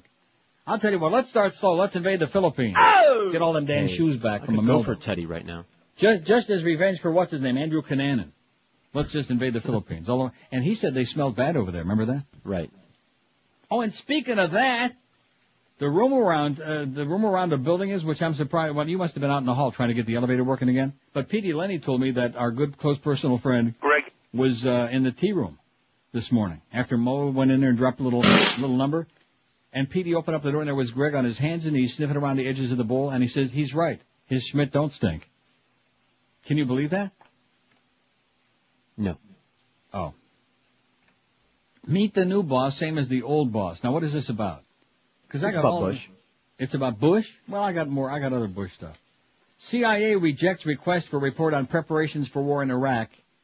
The CIA has refused to provide Congress a comprehensive report on its role in a possible American campaign against Iraq, setting off a bitter dispute between the agency and leaders of the Senate Intelligence Committee, congressional leaders said yesterday. In a contentious closed-door Senate hearing yesterday, agency officials refused to comply with a request from the committee for a broad review of how the intelligence community's clandestine role against the government of Saddam Hussein would be coordinated with the diplomatic and military actions that the Bush administration is planning. Lawmakers said they were further incensed because the director of the CIA, George Tenet, who had been expected to testify about the Iraq report, didn't even appear at the classified hearing.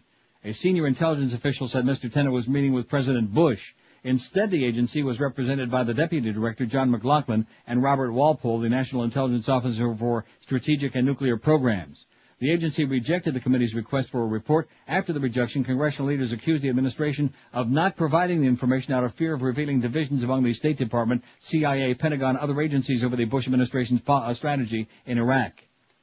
Government officials said the agency's response also strongly suggested that Mr. Bush had already made important decisions on how to use the CIA in a potential war with Iraq. One senior government official said it appeared that the CIA did not want to issue an assessment of the Bush strategy that might appear to be second-guessing of the president's plans. The dispute was just the latest of several confrontations between the CIA and Congress over access to information about a range of domestic and foreign policy matters. Just last week, lawyers for the General Accounting Office and Vice President Cheney argued in federal court over whether the White House must turn over confidential information on the Energy Policy Task Force that Mr. Cheney headed last year. I'm going to tell you, man, the stench, you can smell it all the way up here, eh? That's emanating from down there. I mean, we got people running the country right now, many of whom ought to be in jail. They ought to be behind bars. Those Enron people, they're small potatoes compared to what's going on there. And we're going, hey, yeah, let's go get them. Let's, win one for the Jipper. Or something like that. Isn't that how it goes? Parachute mystery at Marine Base. Yeah, so Greg was sniffing around the edges of the bowl. Suspension lines on 13 parachutes were cut before a training exercise last month, forcing 3 jumpers to use their reserve chutes, the Marine Corps said this week. The tampering was discovered September 21st when 5 Marines jumped from a C-17 aircraft during heavy equipment parachute training at Camp Lejeune.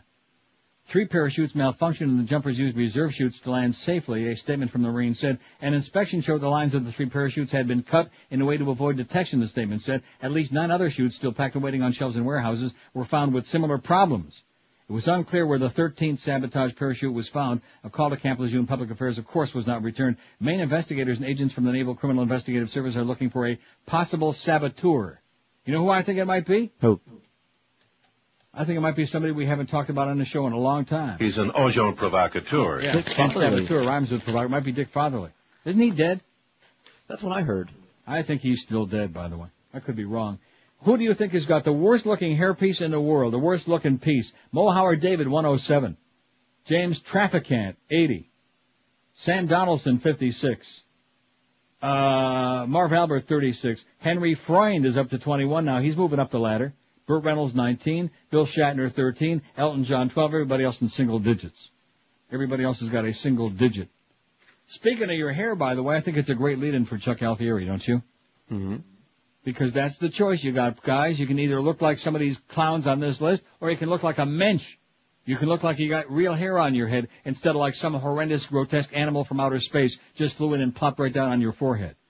So if you got that big bald spot and you'd like to get the hair back, which will help you make it look a lot better, and also younger as well, here's the answer for you. Charles Alfieri's Natural Hairline System. And I've been telling you for years and years now, this is why even many of the people with the most money in the world, they go to Charlie if they're smart, because they know that for no amount can they get a better looking head of hair than the Natural Hairline System. It looks like the hair is really growing out of your scalp instead of what I just mentioned only moments before. No holes in the head, no blood dripping down your forehead, no dangerous pills to take that don't work anyway. Just a great looking head of hair. And when you call Charlie, be sure to mention Neil Rogers told you to make that call, because you'll get you a special $200 discount off the regular price. And don't forget, Charlie also services and repairs all types of hair systems while you wait for only $25 to $30. And you have nothing to lose but that big ugly bald spot, because his system is fully guaranteed. If you don't love the way it looks and feels and smells, if you're not getting ahead at least 15 times a day, Charlie will give you a full refund. So pick up that phone and make that call today. They'll bring you in for a free consultation, and they'll actually show you just how much better and younger they can get you guys to look. Call 1-800-321-2413. That's 1-800-321-2413, or log on to charlesalfieri.com. Live and local. This is Sports Radio 560. QAM. Now I do believe it be the 1 to 12 hour. Coming up tonight on Inside the Behind the True Hollywood Celebrity Music Biography Profile Story, we take a good, hard, stiff look into stardom. When a woman has only one hit song, she can either give up the business and work in retail, or simply marry Paul Simon and give a big you to the world. Way to go, Edie Brickell. What I am is what I am, you, what you are, or what? Well, I remember when I first recorded What I Am. I had been playing the clubs with my band, the New Bohemians, of course, and, well, we just... that's really interesting, Edie. So what's Paul Simon like in the sack? What? He seems like kind of a nebbish, you know, but sometimes those short neurotic guys have a pretty decent package. Look, could we, out of respect, talk about music? Okay, I'm sorry. Let's talk about music. Okay, thank you. That Paul Simon sure is some songwriter. I love You Can Call Me Al. Hey, look, cut that out! You're right, Edie. I'm sorry. Let's talk about you. All right, then. As I was saying... What a f***ing brilliant idea. I mean, you have one hit, you can tell your career's going down the tubes, so what do? You bang a legend. My hat's off to you, babe. You know what? I'm going to sue you people. Tell the truth. Has Garfunkel ever come over for a three-way? Go to hell! Edie Brickell. It's so easy to piss her off. It's a big, juicy, sopping wet look at show business. Tonight on Inside the Behind. You know what I find just a little bit ironic that the Republicans are screaming foul in New Jersey because God forbid we should have any hanky-panky in elections. Oh, yeah. So let's go back to our good 9 friends on the Supreme Court. Let's go back to the Supremes and see what tune Diana's singing this week. This is basically what it boils down to. Oh, here's some great news. I know you're going to be very excited about this. Soundtrack for it?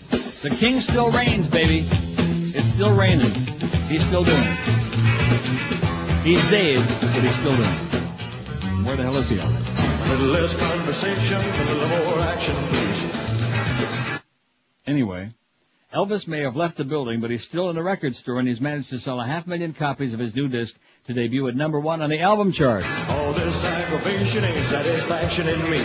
Not only did Elvis' 30 #1 hits debut at #1 in the U.S., it topped the charts in 16 other countries, including the U.K., Canada, France, and Australia. A little more bite, a little less bark, a little less bite. It's the first ever Elvis album to debut at the top of the charts in the U.S. According to industry figures released yesterday, it sold a little more than 500,000 copies already, and that's just in the U.S.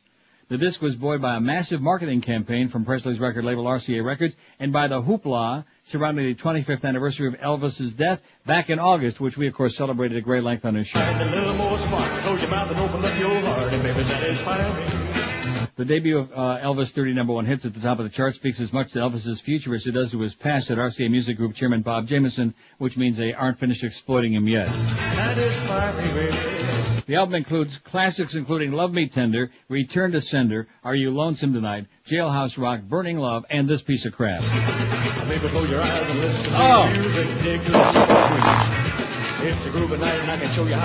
Although I will say this much, at least on this particular mix, because this disc I've got 3. At least this one, he doesn't sound like he's off in a barrel somewhere, right. You know. Best mix ever, but still. Yeah, and that's the short one. But the other one, oh yeah, there it is. Even the music sounds like it's coming through a strainer, don't it? Tinny. Elvis versus JXL. If you don't need no Schwarzers in there trying to exploit Elvis, I'm saying. It's the last thing you need. Exploiting a white man in his death. Where is he already? Come on, open up the box. 6 feet under. What's in the box?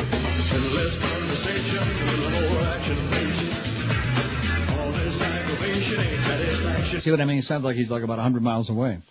Muted. House deals online gambling a blow. The House tried to strike a blow against internet gambling yesterday with passage of a bill to make it illegal to use credit cards or any form of electronic payment for the illegal offshore activity. How do you like that, huh? I sure hope we don't lose any money here on WQN because of this barbaric behavior of the Congress. We have all these important things going on in the world, and what are they worried about? Online gambling. We shut off the money, we shut off the sites, said Representative Spencer Backus, Republican of Alabama. As once again, those right-wingers show their repressive heads. The bill passed the House on a voice vote and now goes to the Senate where it faces an uncertain future because only a few weeks are left in the legislative session as we be known. It may be impossible to keep illegal gambling sites off the World Wide Web, but it is entirely possible to prevent American credit card companies from completing these transactions that these crooks need to make their money, and that's what this bill does, says Representative Joseph Pitt, Republican of Pennsylvania. Experts estimate that revenues from Internet gambling, largely conducted by offshore companies because of a ban in the U.S., could exceed $4.2 billion next year. The bill, championed by Representative James Leach, Republican of Iowa, would make it a crime for a gambling business to accept credit cards, checks, or fund transfers in connection with unlawful Internet gambling. Internet gambling serves no legitimate purpose in our society, he said. It's a danger to the family. It's a danger to society at large, is what Leach said. How do you like that? Haven't you always felt that way about Internet gambling? Oh, terribly threatened. Huh? All the time. Right. Crap my pants, I'm so worried about it. And, of course, you see what the next spot is coming up on the log? That's right. Since Internet gambling sites are overseas and beyond the reach of U.S. law enforcers, American officials can seek injunctions against American banks and credit card companies to try to stop them from processing any credit card transaction or other financial instrument with a specified illegal Internet gambling site. Lawmakers said Internet gambling especially preys on college-age youth who have access to credit cards and computers but no way to pay the bills they run up. What's wrong with college-age youth anyway, huh? I like college-age youth. Yeah, who doesn't? I think this is an extremely important bill for all America, but especially for our youth who use computers for hours and hours every day, said Representative James LaFalce, a Democrat of New York. Oh, a Democrat. Government investigators with the GAO said last week that Internet gambling is susceptible to money laundering and related criminal activity. So if you're gambling on the net, baby, just like if you're smoking, if you're toking, if you're pumping gas into your car, you're helping a criminal activity. You're helping terrorists, no doubt. Wouldn't you think? All the time.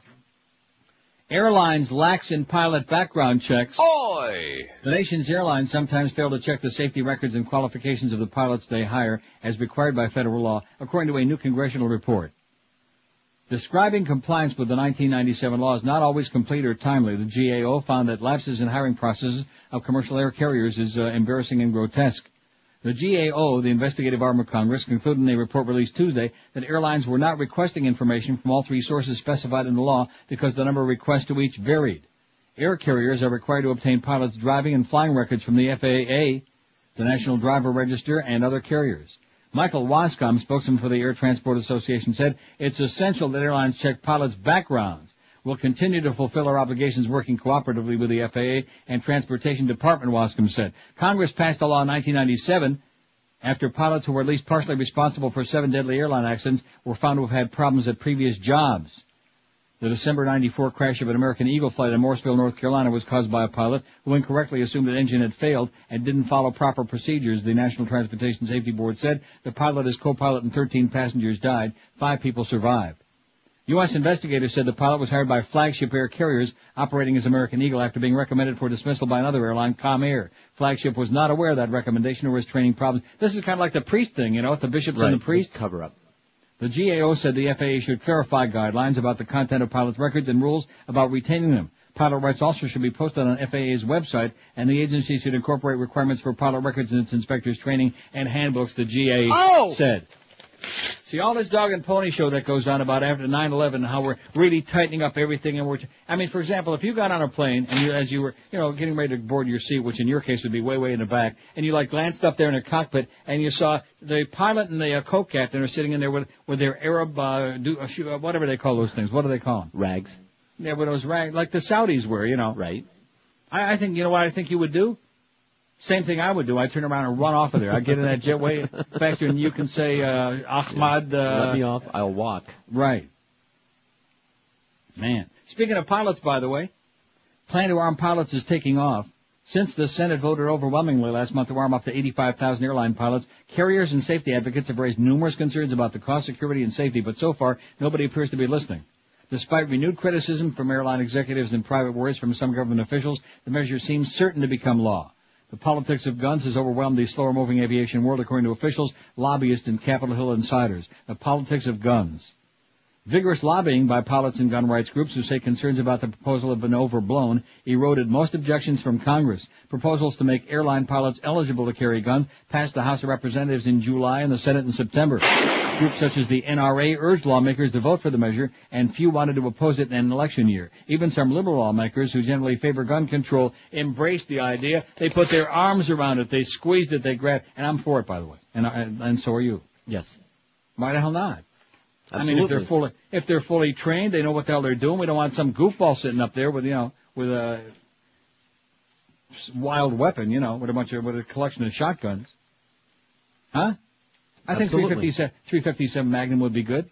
Not only that, but they can make low-velocity bullets, specialty shells that don't go through the hull, so they're not going to decompress. And I think that way, if somebody gets rowdy, like in first class, somebody maybe has a couple of 2 drinks, the pilot comes out and he waves that, shiny 357 Magnum around a little bit, like Jerry Witzner used to do in the good old days. Sober you right up. Yeah, that'll make you sit back in your seat and calm down, buckle up that seatbelt, and shut up your pie hole. Especially that guy that was taking a crap on the serving cart. Remember that? Yeah, that would have straightened his ass out. Rectum. Yeah. 115 votes for the Momeister. Who do you think has the worst-looking hairpiece in the world? Mo Howard David, 115. James Trafficant is closing the gap, baby, 84. He's moving in on him. Better watch your backside, Mo. Sam Donaldson, 57. Marv Albert, 41. Henry Freund, 24. Burt Reynolds, 21. Bill Shatner, 14. Elton John, 12. Everybody else in single digits. Even that silly-ass Willard Scott. Hey, speaking of plunging your brains out, by the way, is there still anybody out there, even in the government, who isn't playing at VIPSportsbook.com? Then you better get with it, baby. You're missing out on a really great sportsbook. And what the hell? Screw all those right-wingers, okay, and all those other assholes. If you want to plunge your guts out, it's the home of the land and the free, et cetera, and so on, at least for the moment. You hear a lot of ads these days, but do some research before you plunk your cash down. It's some unstable third-world sportsbook, say like in North Carolina. Let me help you out. VIPSportsbook.com is the only book to be unanimously endorsed by the industry watchdogs. They're Dutch-based and one of the first online sportsbooks. See, anything that's like, on the borderline of, what I'm saying is always Dutch-based, and that's good. So if you want to go on a roll of a lifetime, you want to be hooked up with the best sportsbook going, and that, of course, like I keep telling you, is VIPSportsbook.com. The football season is in full swing. We're swinging it, and you need to be with VIPSportsbook.com. So open an account online, and when you do that, you get a 15% cash sign-up bonus. And by the way, you can still do it. Did I mention they got the highest parlay odds you'll find, up to 2,000 to 1? So get your ass over to VIPSportsbook.com and play at a book with some serious class. Call 1-866-VIP-BETS. Just, give them the old finger, okay, whichever one you want, those assholes in D.C. 1-866-VIP-BETS. Don't forget, if you sign up online, you get that 15% cash bonus at VIPSportsbook.com, where you be the VIP. Live and local. This is 560. The radio's all yours now. QAM. Greg hates you. Yo, what up, homie? You need some tips on improving your crib? Then tune into the In the Hood and Garden channel. Each week, Ice-T trades in his Mac 9 for a nail gun and remodels a crack house near you. That's right, boots all the crack holes out, then gets busy with this old his owl. Thursday nights at 8, Ice will show you how to custom design a kitchen for cooking up some crack and create a comfortable living room decor just perfect for cracking a couple of 40s with your posse and bending those bitches over the couch. So join Ice each week as he fires up this mofo. It's this old his owl. It's on the In the Hood and Garden channel, biatch. What up? 12:16 at 560 WQAM. Al Gore says President lost an economic wilderness racing in the wrong direction. That's what Al Gore says, Big Wooden Al. Al Gore said yesterday that President Bush is lost in an economic wilderness racing in the wrong direction while critical domestic issues are drowned out by international affairs in the final weeks of the midterm campaign. Gore, considering whether to challenge Bush in 2004, God forbid, said the president should focus as intently on the faltering economy as he has on foreign affairs. In his second speech in about a week, harshly criticizing the Bush administration, the former vice president called for a short-term stimulus program that would include extended unemployment benefits and help for small businesses to jolt the U.S. economy out of stagnation. He also suggested the replacement of some on the Bush economic team. We've got an election 5 weeks from now, and a lot of the most important issues don't seem to be being discussed very much here, Gore said at the Brookings Institution. America's economy is in big trouble, and I'm worried our current approach is failing us, Gore said. Waiting for action by the new Congress next year could be too late, he said. In the interim, a global recession or worse could have already taken hold. Gore also cited other priorities to be addressed, including costs for homeland security, possible war in Iraq, and short-term economic stimulus program. Asked after his speech, if Bush's tax cuts should be reconsidered, Gore said Bush should follow the example of Ronald Reagan, who at the same point in his presidency reassessed his economic policy. That was back during the Reagan recession, by the way. He ought to have an open mind and accept responsibility for the fact that when he thought it would happen, what he said would happen ain't happening, Gore said. It ain't happening.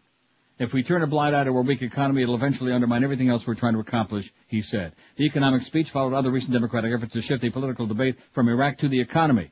So now all of a sudden Gore's opening up a big mouth, and with all due apologies to our good pissed-off friend in Plantation, too bad. Because as usual, too little too late. And disingenuous. Yes. I'm serious. No, you're right. He's got no credibility. He's all over the place. But nevertheless, I mean, how anybody could go on here and shill for Al Gore, you'd have to be some kind of a simpering idiot to do that. Yes. Of course. I think he'd make a fine president. He would not. Heads and shoulders above what we got now. Heads and shoulders above it, even if only in terms of appointing judges. Gosh, these people just don't get it. It's all a big joke. Like that. Because they're on the same level with the Bushmeister in that crowd. That crowd of merry Nazis. Bush wants to expand use of Amber Alert, says USA Today. And you know why USA Today is right about this? Because it's colorful. Right. Good thinking. Emerging from a tear-filled private session with families of kidnapped children, President Bush said yesterday that predators are smooth and seductive, and they must be fought by expanding nationwide the system of broadcasting urgent bulletins when a child is taken. Our society has a solemn duty to shield children from exploitation and danger, Bush told about 600 heartbroken but still hopeful family members, law enforcement officials, and experts gathered for a White House-sponsored conference. One is too many, especially for the mom or dad who suffers deeply, he said. Like probably William's mom and dad if she's got one. Bush said the federal government would help turn the now patchwork use of Amber Alerts into a coordinated nationwide network with $10 million for training and equipment upgrades. He also announced the Justice Department would establish a national standard for the alerts and assign a new federal Amber Alert coordinator to boost cooperation among state and local plans. I have only one problem with all of this, and that is, how do we know if the Amber Alert given by the federal government isn't the Amber Alert about the terrorist threat? You follow what I'm saying? In other words, how do we keep our Amber Alert straight is what I'd like to know. Isn't it yellow? Isn't what yellow? That medium level. No, right now? Yeah. I don't know. Now, where would I find out?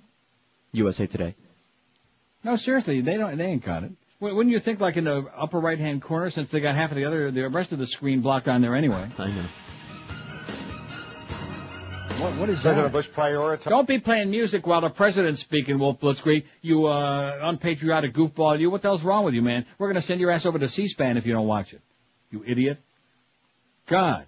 Can't believe that. No, don't you think in the corner of the screen they ought to have like the today's alert thing? Sure. They got the stock market thing. Some channels have got like the temperature. They got their own channel logo. I mean, they block out 90% of the screen anyway. So I don't know if it's yellow or if it's amber. It was orange there for a couple of days back around September 11. And then they lowered it back to yellow? Yellow. Don't they call it? I'm sure they call it yellow. Are you positive? Would you bet Greg's life on it? No. A series of high-profile child abductions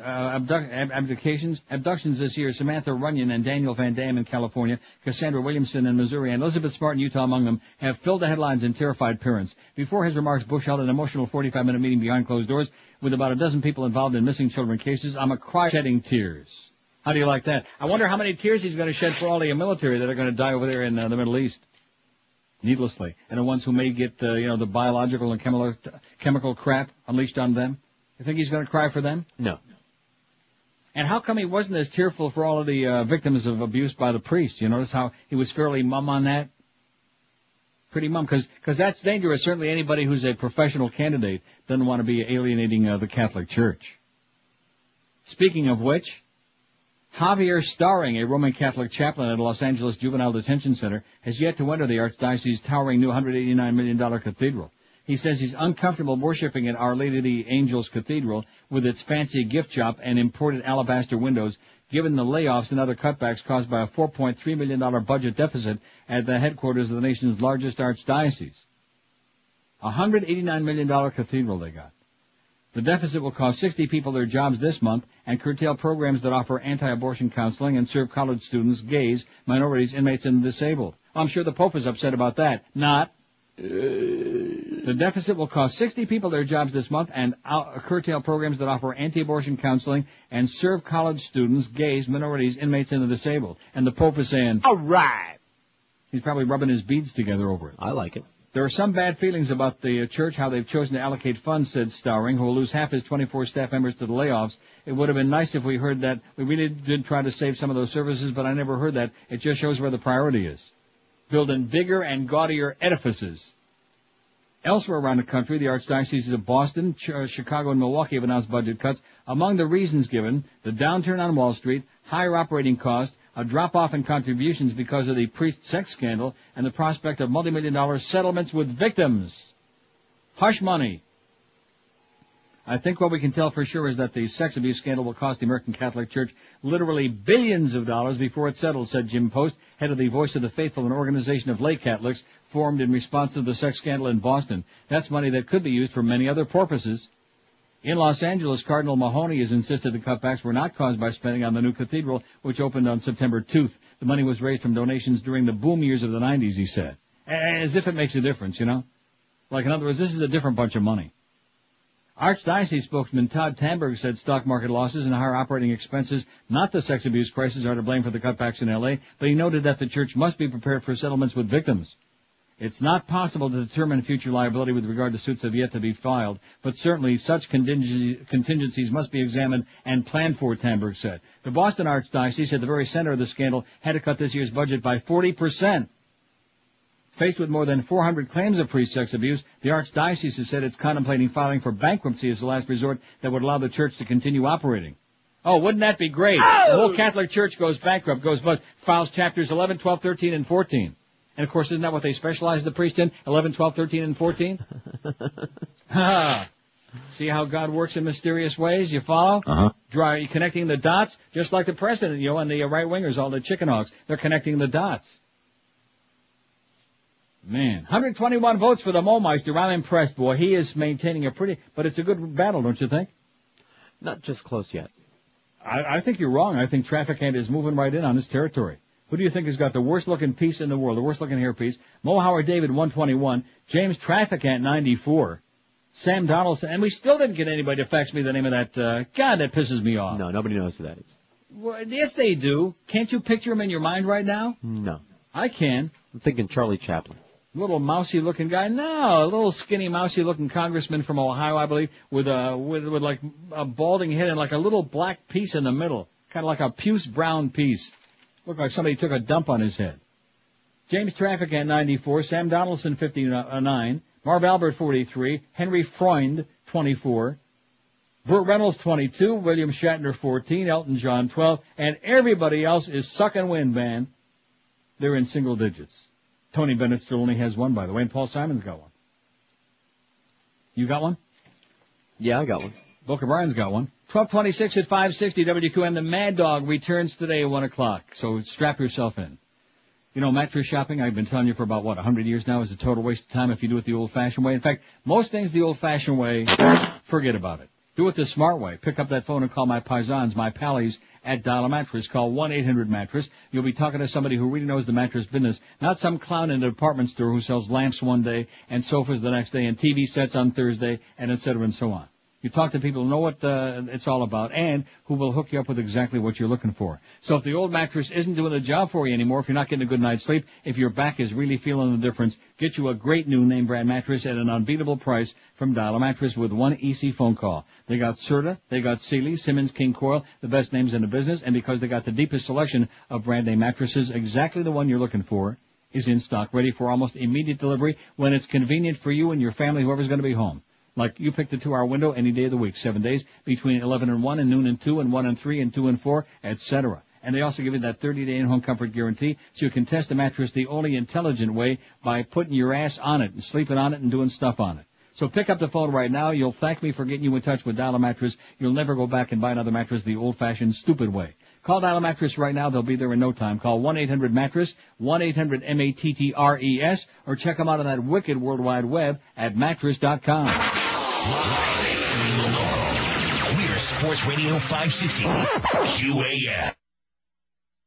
QAM. Nearly 350 cases of West Nile virus infections were identified. What I've heard from the experts is that West Nile virus will spread. It causes fever-like and flu-like symptoms, headache, stiffness in the neck.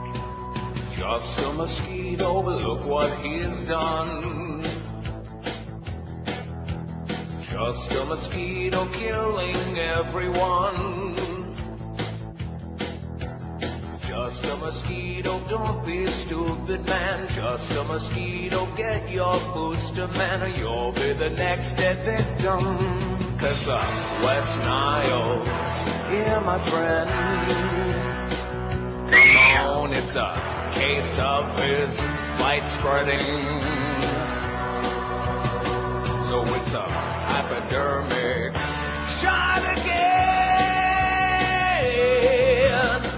12:32 at 560 WQM. This thing that just got faxed to us from the Palm Beach Post. Thank you very much, by the way, whoever faxed this in, one of our regular faxers, I see. The air marshal thing? Yeah. Yes. Now, this ties in with what I was reading before about the pilots. Right. That bedtime story I had about the pilots and their backgrounds. This is shocking. In today's Palm Beach Post, no less. Air marshal was rejected for police job. A federal air marshal who held a Delta Airlines flight at gunpoint and then threw a Lake Worth doctor into a smelly cell was rejected twice by the Philadelphia Police Department after failing psychological tests, the Philadelphia Inquirer reported yesterday. In addition, the Air Marshal, Sean B. McCullers, 29, received only part of the required training less than 2 weeks when he was hired this summer, the newspaper said. Originally, I said it looked like these guys were maniacs, said Dr. Bob Rajkumar. Remember him? The Lake Worth family physician and former Army doctor who was detained on the flight. Well, it looks like they really were psychologically troubled. Rajkumar said U.S. Senator Bob Graham and Representative Bob Wexler have written in promising that they would investigate the Labor Day weekend flight in which McCullers and with another air marshal held 183 passengers at gunpoint and yelled at them to duck, keep their eyes forward, and hands and feet out of the aisle. Passengers later said the two didn't identify themselves as marshals and that some suspected the flight had been commandeered by terrorists. Questions about the air marshal's background raised more concerns about the Bush administration's screening and training of air marshals for the new Transportation Security Administration, a federal agency created in response to the 9/11 attacks. McCullers and the other marshal, Samuel Mumma, have been accused by passengers of overreacting during Delta Flight 442 from Atlanta to Philadelphia on August 31st. 30 minutes before landing, air marshals tackled an unruly Tamarack passenger and tied him down in the first-class section next to Rajkumar. When the plane landed, they escorted the unruly passenger off, then returned with 2 Philadelphia police officers and handcuffed Dr. Rajkumar and tossed him in an airport cell for 3 hours without notifying his wife, Dorothy. The air marshals told Rajkumar, an American of East Indian descent, they didn't like the way he looked or the way he looked at them, the doctor said. Don't you be eyeballing me. Let's get Dr. Phil on this. 2 weeks ago, Rajkumar put the federal government on notice that he and his wife planned to sue. Good for him, claiming he was unfairly detained because of his skin color. A Pennsylvania judge who was also a passenger said he and about 30 passengers have complained to federal authorities about the air marshal's actions. McCullers, with addresses listed both in Philadelphia and Wilmington, Pennsylvania, joined the TSA after a stint with the U.S. Border Patrol in California, according to the Inquirer. That's the Philadelphia Inquirer. He joined the Border Patrol in '96 after failing a psychological exam for law enforcement jobs in Philadelphia. He had applied to the police department and fire department in '94, the police force again in '95, and corrections department in '95. The Border Patrol didn't require applicants to pass psychological exams, even if they were standing there going like that. We don't care if you beat them beaners. 2 sources familiar with the air marshal's training told the Inquirer that McCullers got no more than 2 weeks of training in summer and that he apparently was exempted from the full course because of his Border Patrol experience. To meet accelerated hiring orders after 9/11 terrorist attacks, at least 2,000 air marshals were hired from among tens of thousands of applicants in just a few months. Training overall was cut from 12 weeks to 6 or 8 weeks or less for people with previous federal law enforcement experience, according to Chet Lunner, spokesman for the DOT. David Stigman, a Transportation Security Administration spokesman, defended the air marshal program this week and suggested that the flying public needed to become better acquainted with in-flight security, according to the Inquirer article. Federal air marshals are highly trained law enforcement professionals, Stigman said, each of whom can be called upon to make at any moment a split-second decision while traveling hundreds of miles an hour, 30,000 feet above the ground with no backup. Said Rajkumar, these are the best they have to offer. God help America. Nice going there, Doc. Let's hear it for the Doc. Oh! How do you like that? Let me say it again. If these are the best they have to offer, God help America, huh? As they continue pulling the Sheb Woolley over your eyes, folks. Put it on the Dog and Pony Show. They didn't even identify who the hell they were. Can you imagine the people crapping in their pants sitting on a plane here? Here these 2 guys with their guns drawn, barking orders and screaming and carrying on when nothing appears to really be going on? Man. By the way, they're making a big deal out of this. They got 5 shootings in 15 hours in Maryland. Yeah, I saw that. Well, is that a big deal? I don't know. I mean, it seems to me about standard for the U.S. Uh-huh.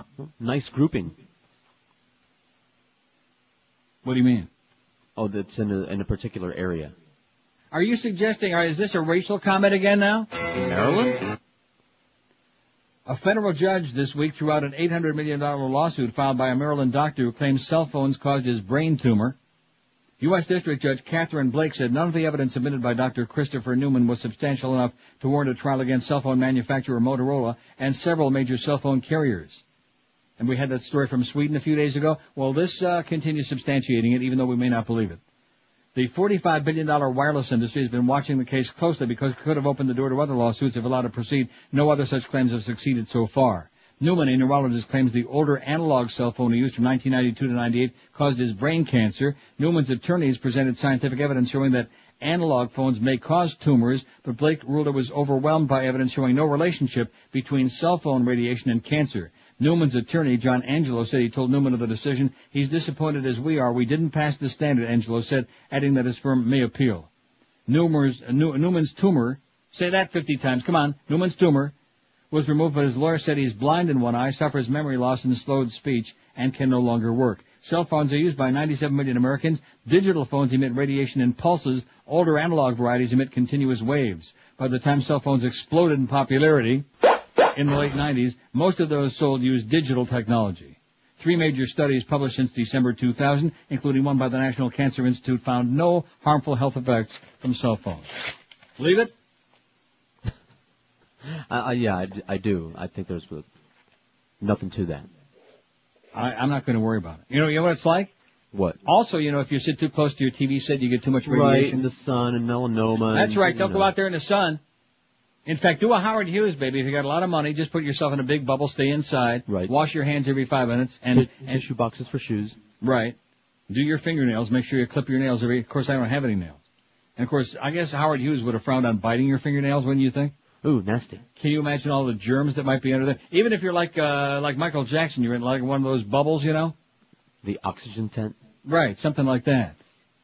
Even if you're like in intensive care in the ICU. I mean, there's such a thing as carrying it a little bit too far, don't you think? It's like guys that wash their hands after taking a leak. It's the same thing. People that just get carried away. People are trained to be, just like Pavlov and the dog and the whole thing, take a leak, wash your hands, take a leak, it's silly. Like I said, if you care about your penis, about your privates, if you're really that compulsive about cleanliness, wash your hands first, then go take a leak, okay? Because I guarantee you, hopefully, there's a lot more germs on your hands than there are on your penis. Believe me when I tell you that. So if you're concerned about cleanliness, and I know you don't believe me, because you're one of those splashback people. Yeah. Listen, mine is so small, I'm lucky to splash, period, okay? Although I have been known to take some very prodigious leaks. I mean, I guess it doesn't really have anything to do with how big your unit is. Not necessarily, no. It's a pressure thing. I see. Well, look at that pressure in Louisiana. One of the key questions is power. You see this man over here. This guy's going to get blown away right there on CNN. And look at the market all of a sudden. I wasn't going to say anything because it was, kind of hovering with a few points to the good. And I don't want to jinx anybody, so I said nothing. But now all of a sudden, it's taken as they do in those bratwurst stands. They turn for the worst. And I do love my bratwurst, by the way. Where's my story about Germany? I got one of my bedtime stories here. Here it is. But first, we got to tell you about Oleomed. I mean, Oleomed is not as good as bratwurst, but it's certainly probably a lot better for you. In fact, what's to lose? You know what I'm saying? Especially with, holding the cell phone to your head and walking outside and all the dirt and, oh, God. There are germs everywhere. If you want to protect yourself against the elements and put something in your system that's really good for you, try Oleomed. More and more people are popping it in their puss all the time.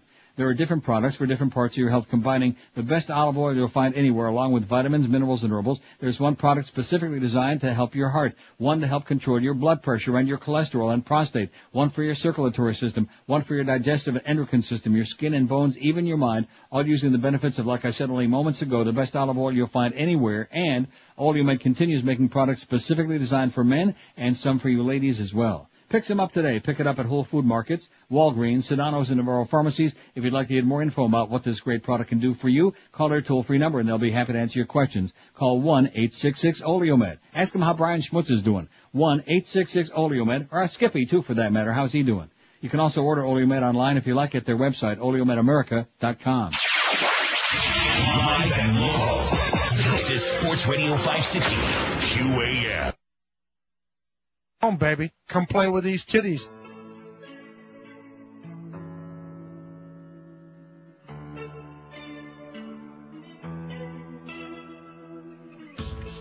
You talk about a new war, you depress me. Not high on your idea much. Oh, Mr. Bush, it ain't yet begun. But this battle won't be fun. You're there on my TV, on every channel that I switch. You're asking for more support, yeah, you're trying to sell your pitch. But dumping my favorite show, so I got a right to bitch. No reason for us to cheer. You wanna bomb Iraq just as fast as you can. Yes. We're trying to prepare. When finally a war's declared, and I swear we won't be too thrilled. Instead of making things better, you're making us ill. You're making us ill. 12:45. I mean, certainly people that would feel a presidential election wouldn't do as anything as cynical as, time, an invasion, time of war. No, of course not. Coincidental with like the November 5th election. What are you suggesting? I'm not suggesting anything. I'm suggesting that they're good, upstanding right-wingers. Oh, and speaking of right-wing, speaking of goose-stepping, perfect timing. Nice going, Neil. Thank you. Spruced up Berlin gate ready to greet Germans for Unity Day, says the LA Times. Berlin, and I do love Berlin. Boy, you'd love that city. Can't wait to go. I'm serious. You would love it. It's a beautiful city. I can't think of one thing bad about Berlin, except of course for the old Germans who are still like Nazis, you know. Mm-hmm. But seriously, it's a beautiful city. See, they had this little problem after WW2. Yeah. They had to rebuild a lot of those cities because we bombed the crap out of them. They had it coming. Well, and that's right. They had it coming, and we did a good favor for them there, you know. And so they had to rebuild them, and now they're just brand spanking new and glitzy and beautiful, and man. The men in yellow slickers worked in the autumn rain, climbing on the scaffolding above stonemasons and architects, through the veiled columns and beneath the bronze chariot of this city's most enduring moment, where Michael Pausback looked history in the eye and proclaimed, "The gate is ready. The gate is ready." You will go see the gate, by the way. We have this. After 2 years of being scoured of grime and draped in tarps, the Brandenburg Gate is showing its newly buff face to the world today. As I speak, by the way, since it's 6:47 p.m. over there right now, as Germany celebrates Unification Day. The tarps and the twerps are scheduled to be dropped, and the gate, with a half-century of soot and grit burned away by I love that, soot and grit burned away by tiny lasers, will reclaim its majesty on Unter den Linden Boulevard. See, and that's another thing that I'm not that crazy about, hearing people speak German. Ach. Unter den Linden Boulevard. The Kurfürstendamm. Oh, that still I have a little problem with. It's an honor to have worked on it, although the bratwurst, man, is just to die for. Why can't we have great bratwurst like that here? Do we really have to go to Milwaukee or Cleveland with all them drunks and schwarzers? Yes. It's an honor to have worked on it, said Pausback, manager of Caro Restoration and Technology Limited. The company, in fact, that's one of the most, I've told you this before, but it just comes to my mind again, because in Amsterdam, the same thing, because Dutch sounds so much like German, very guttural. Mm-hmm. And when you see and also Chinese people, it's very freaky too. When you see Chinese people speaking German or right. Dutch, yeah. and you see dark folks speaking German, it just, you're like, what? And they're not speaking bubonics either, you know. Right. Well, how do you know? I don't think. Well, how the hell would I know? Maybe that's what the Germans say about them. I mean, when I heard one of them rednecks saying, "Alstublieft y'all," you know, I don't know what the hell they were talking about. We slept every night with and then when one guy, that Rasta guy said, "Alstublieft homie," I got real nervous about that. Coke, crack. We slept every night with the responsibility of our work in the back of your mind. We know this is a symbol, and now we're turning it back to the government. I have a feeling of emptiness like one has sending a child into the world, he said. Pause back. The Brandenburg Gate has belonged to the world's imagination as a symbol of division since the construction of the Berlin Wall at the height of the Cold War. The gate stood over a divided city, and like Checkpoint Charlie and nuclear warheads, defined the struggle between communism and democracy, between the good folks and the evildoers. Against its pot-grizzled sandstone, President Kennedy proclaimed, "Ich bin ein Berliner," which I don't think he pronounced that right, and President Reagan dared Soviet President Gorbachev to open this gate, tear down this wall. Remember he said that? Yes. He doesn't. When the Berlin Wall fell in now see, that was terrible. Why did I do that? You know, I don't like him. I don't like him a lot. I mean, I feel bad that he's got his Alzheimer's and that Nancy has to go through all of that crap. Literally, you know. It says, and then there's a thing in here, Pausback says the gate is one of the few symbols left I'm sure people of the century will be willing to accept symbols. Every day, values are disappearing. Symbols become less important. This century lives for losing values and symbols, not for building them. I still believe in them, though, he said, with his arm at a 45-degree angle as he goose-stepped toward the gate. You know which symbol he was thinking about? Yeah, I know. It couldn't have been that twisted cross, could it? Couldn't have been that swastika, could it? You think it might have been? Uh-huh. No. There's no more Nazis there. There's no more Nazis in Germany, okay? Those skinheads on the motorcycles, those are just guys out there having a good time on the Kudam, like just they're just out there for a nice outing. Right. I did see some of those a couple of times I was there. Just like the Confederate flag, those swastikas and iron crosses. That's right. Those are symbols doesn't of pride, mean anything, okay? hate. It's a symbol of Nazi pride, of German pride. It's got nothing to do with anti-Semitism, homophobia, anti-gypsy psychosis. It's got nothing to do with any of that stuff. Anti-Irish travelers, no. What's that symbol? It's the middle digit on your finger. That's what Carlos just did. Yeah, that's our message to all you Irish travelers. Have a nice day, eh? And then you just, give it a little push up into the air. The old Italian salute wouldn't be bad either, where you stick your hand like in the middle of where your thing is, your arm. Right. Your old Italian salute. That's one of my favorites. A new warnings call. And speaking of cell phones, see every day they get like that bit I just played. It's too depressing, That's why we get a lot of the lighter stories on our on our C-SPAN of the radio thing here.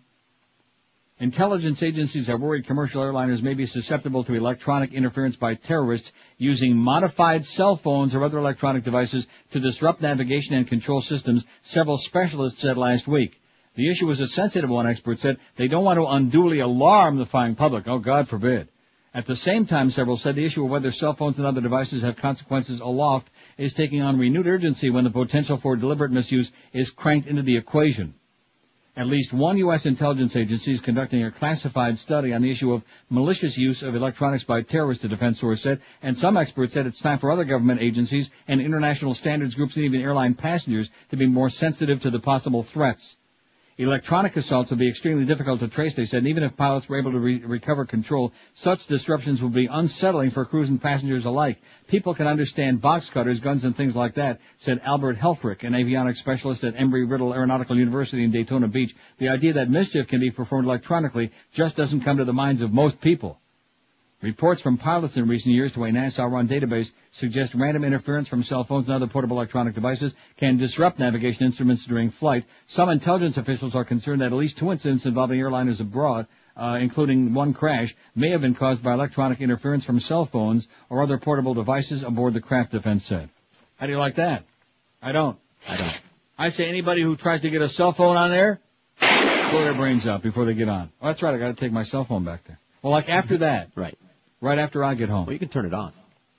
I don't keep it on. I don't use it. I don't want nothing to do with it. Just like yesterday morning. Remember when it went off in the middle of the show and I thought, well, that must be something really crucial, like maybe Hank's bookie or something? And for all I know, maybe it was Hank's bookie because it was another wrong number. Cell phones, I don't know. Maybe I'm old-fashioned. Call me an old fuddy-duddy. But You're an old fuddy-duddy. I am. Because I just don't like the way that everybody, punks and everybody else, they all got their goddamn cell phones. It's like they're attached to them. It's like it's a member. It's your personal walkie-talkie. Like attached to their goddamn body. Mm-hmm. And especially like you go to a sporting event like those Panther games and these assholes talking to each other on a cell phone. Hey, I'm over here at 104. Yeah. Sit down, you jackass. I want to see the game, you putz. Did he say hockey? Oh, we know hockey sucks. I forgot about that. Sorry, Mo. 12:53 at 560 WQM. When you shop for quality footwear, selection, professional service are very important to you. But number one on everybody's list, besides those things, is price. That's why so many people continue shopping at Brandy's, because they know they get a combination of all of these things. They get unbeatable selection. They get fantastic personal service from people who know your feet inside and out. And believe me, when they see a big foot, they know what that means. And also, you get the top selection as far as names, too. The top manufacturers in the shoe business. Rockports, SAS, Sperry's, Timberland, Naturalizer, and lots more. And, of course, everyday low prices that nobody can compare to. That's why everybody and their brother with a brain is shopping at Brandy's. Open daily 9 to 9, Sundays 10 till 5. You'll find them at 1290 North Federal Highway in Pompano Beach. And as far as price is concerned, as always, something extra special going on for you at Brandy's. All this week at Brandy's, it's a humongous SAS sale. Big savings on SAS shoes. The more pair you buy, the more you save at Brandy's in Pompano Beach. Live and local. We're Sports Radio 560 QAM. In my country, we have no Negroes.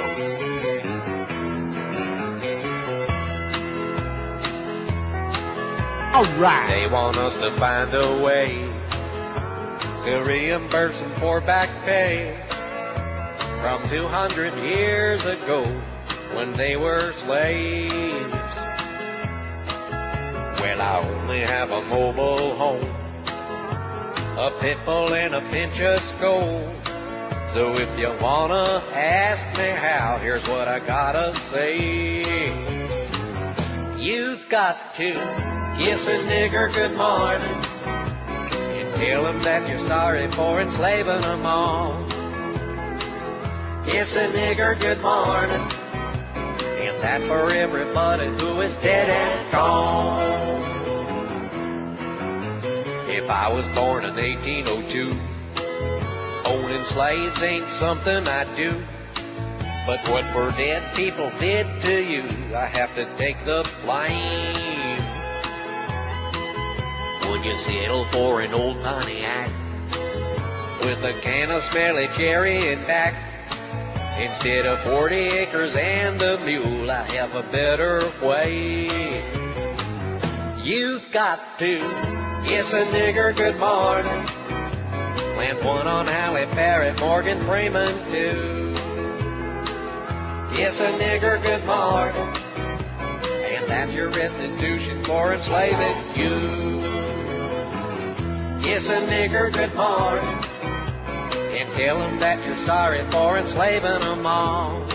You got to kiss a nigger good morning. Okay. And that's for everybody who is dead and gone. I'll tell you one thing, boy, the timing these last 2 days has been pretty impressive, if you ask me. You know what I'm saying? I'm impressed. In other words, I can read the clock, I think is what I'm trying to say. Okay, just time to say, here are the results of the poll so far. Who do you think has got the worst looking hairpiece in the world? And Mo has got a battle on his hands, you know what?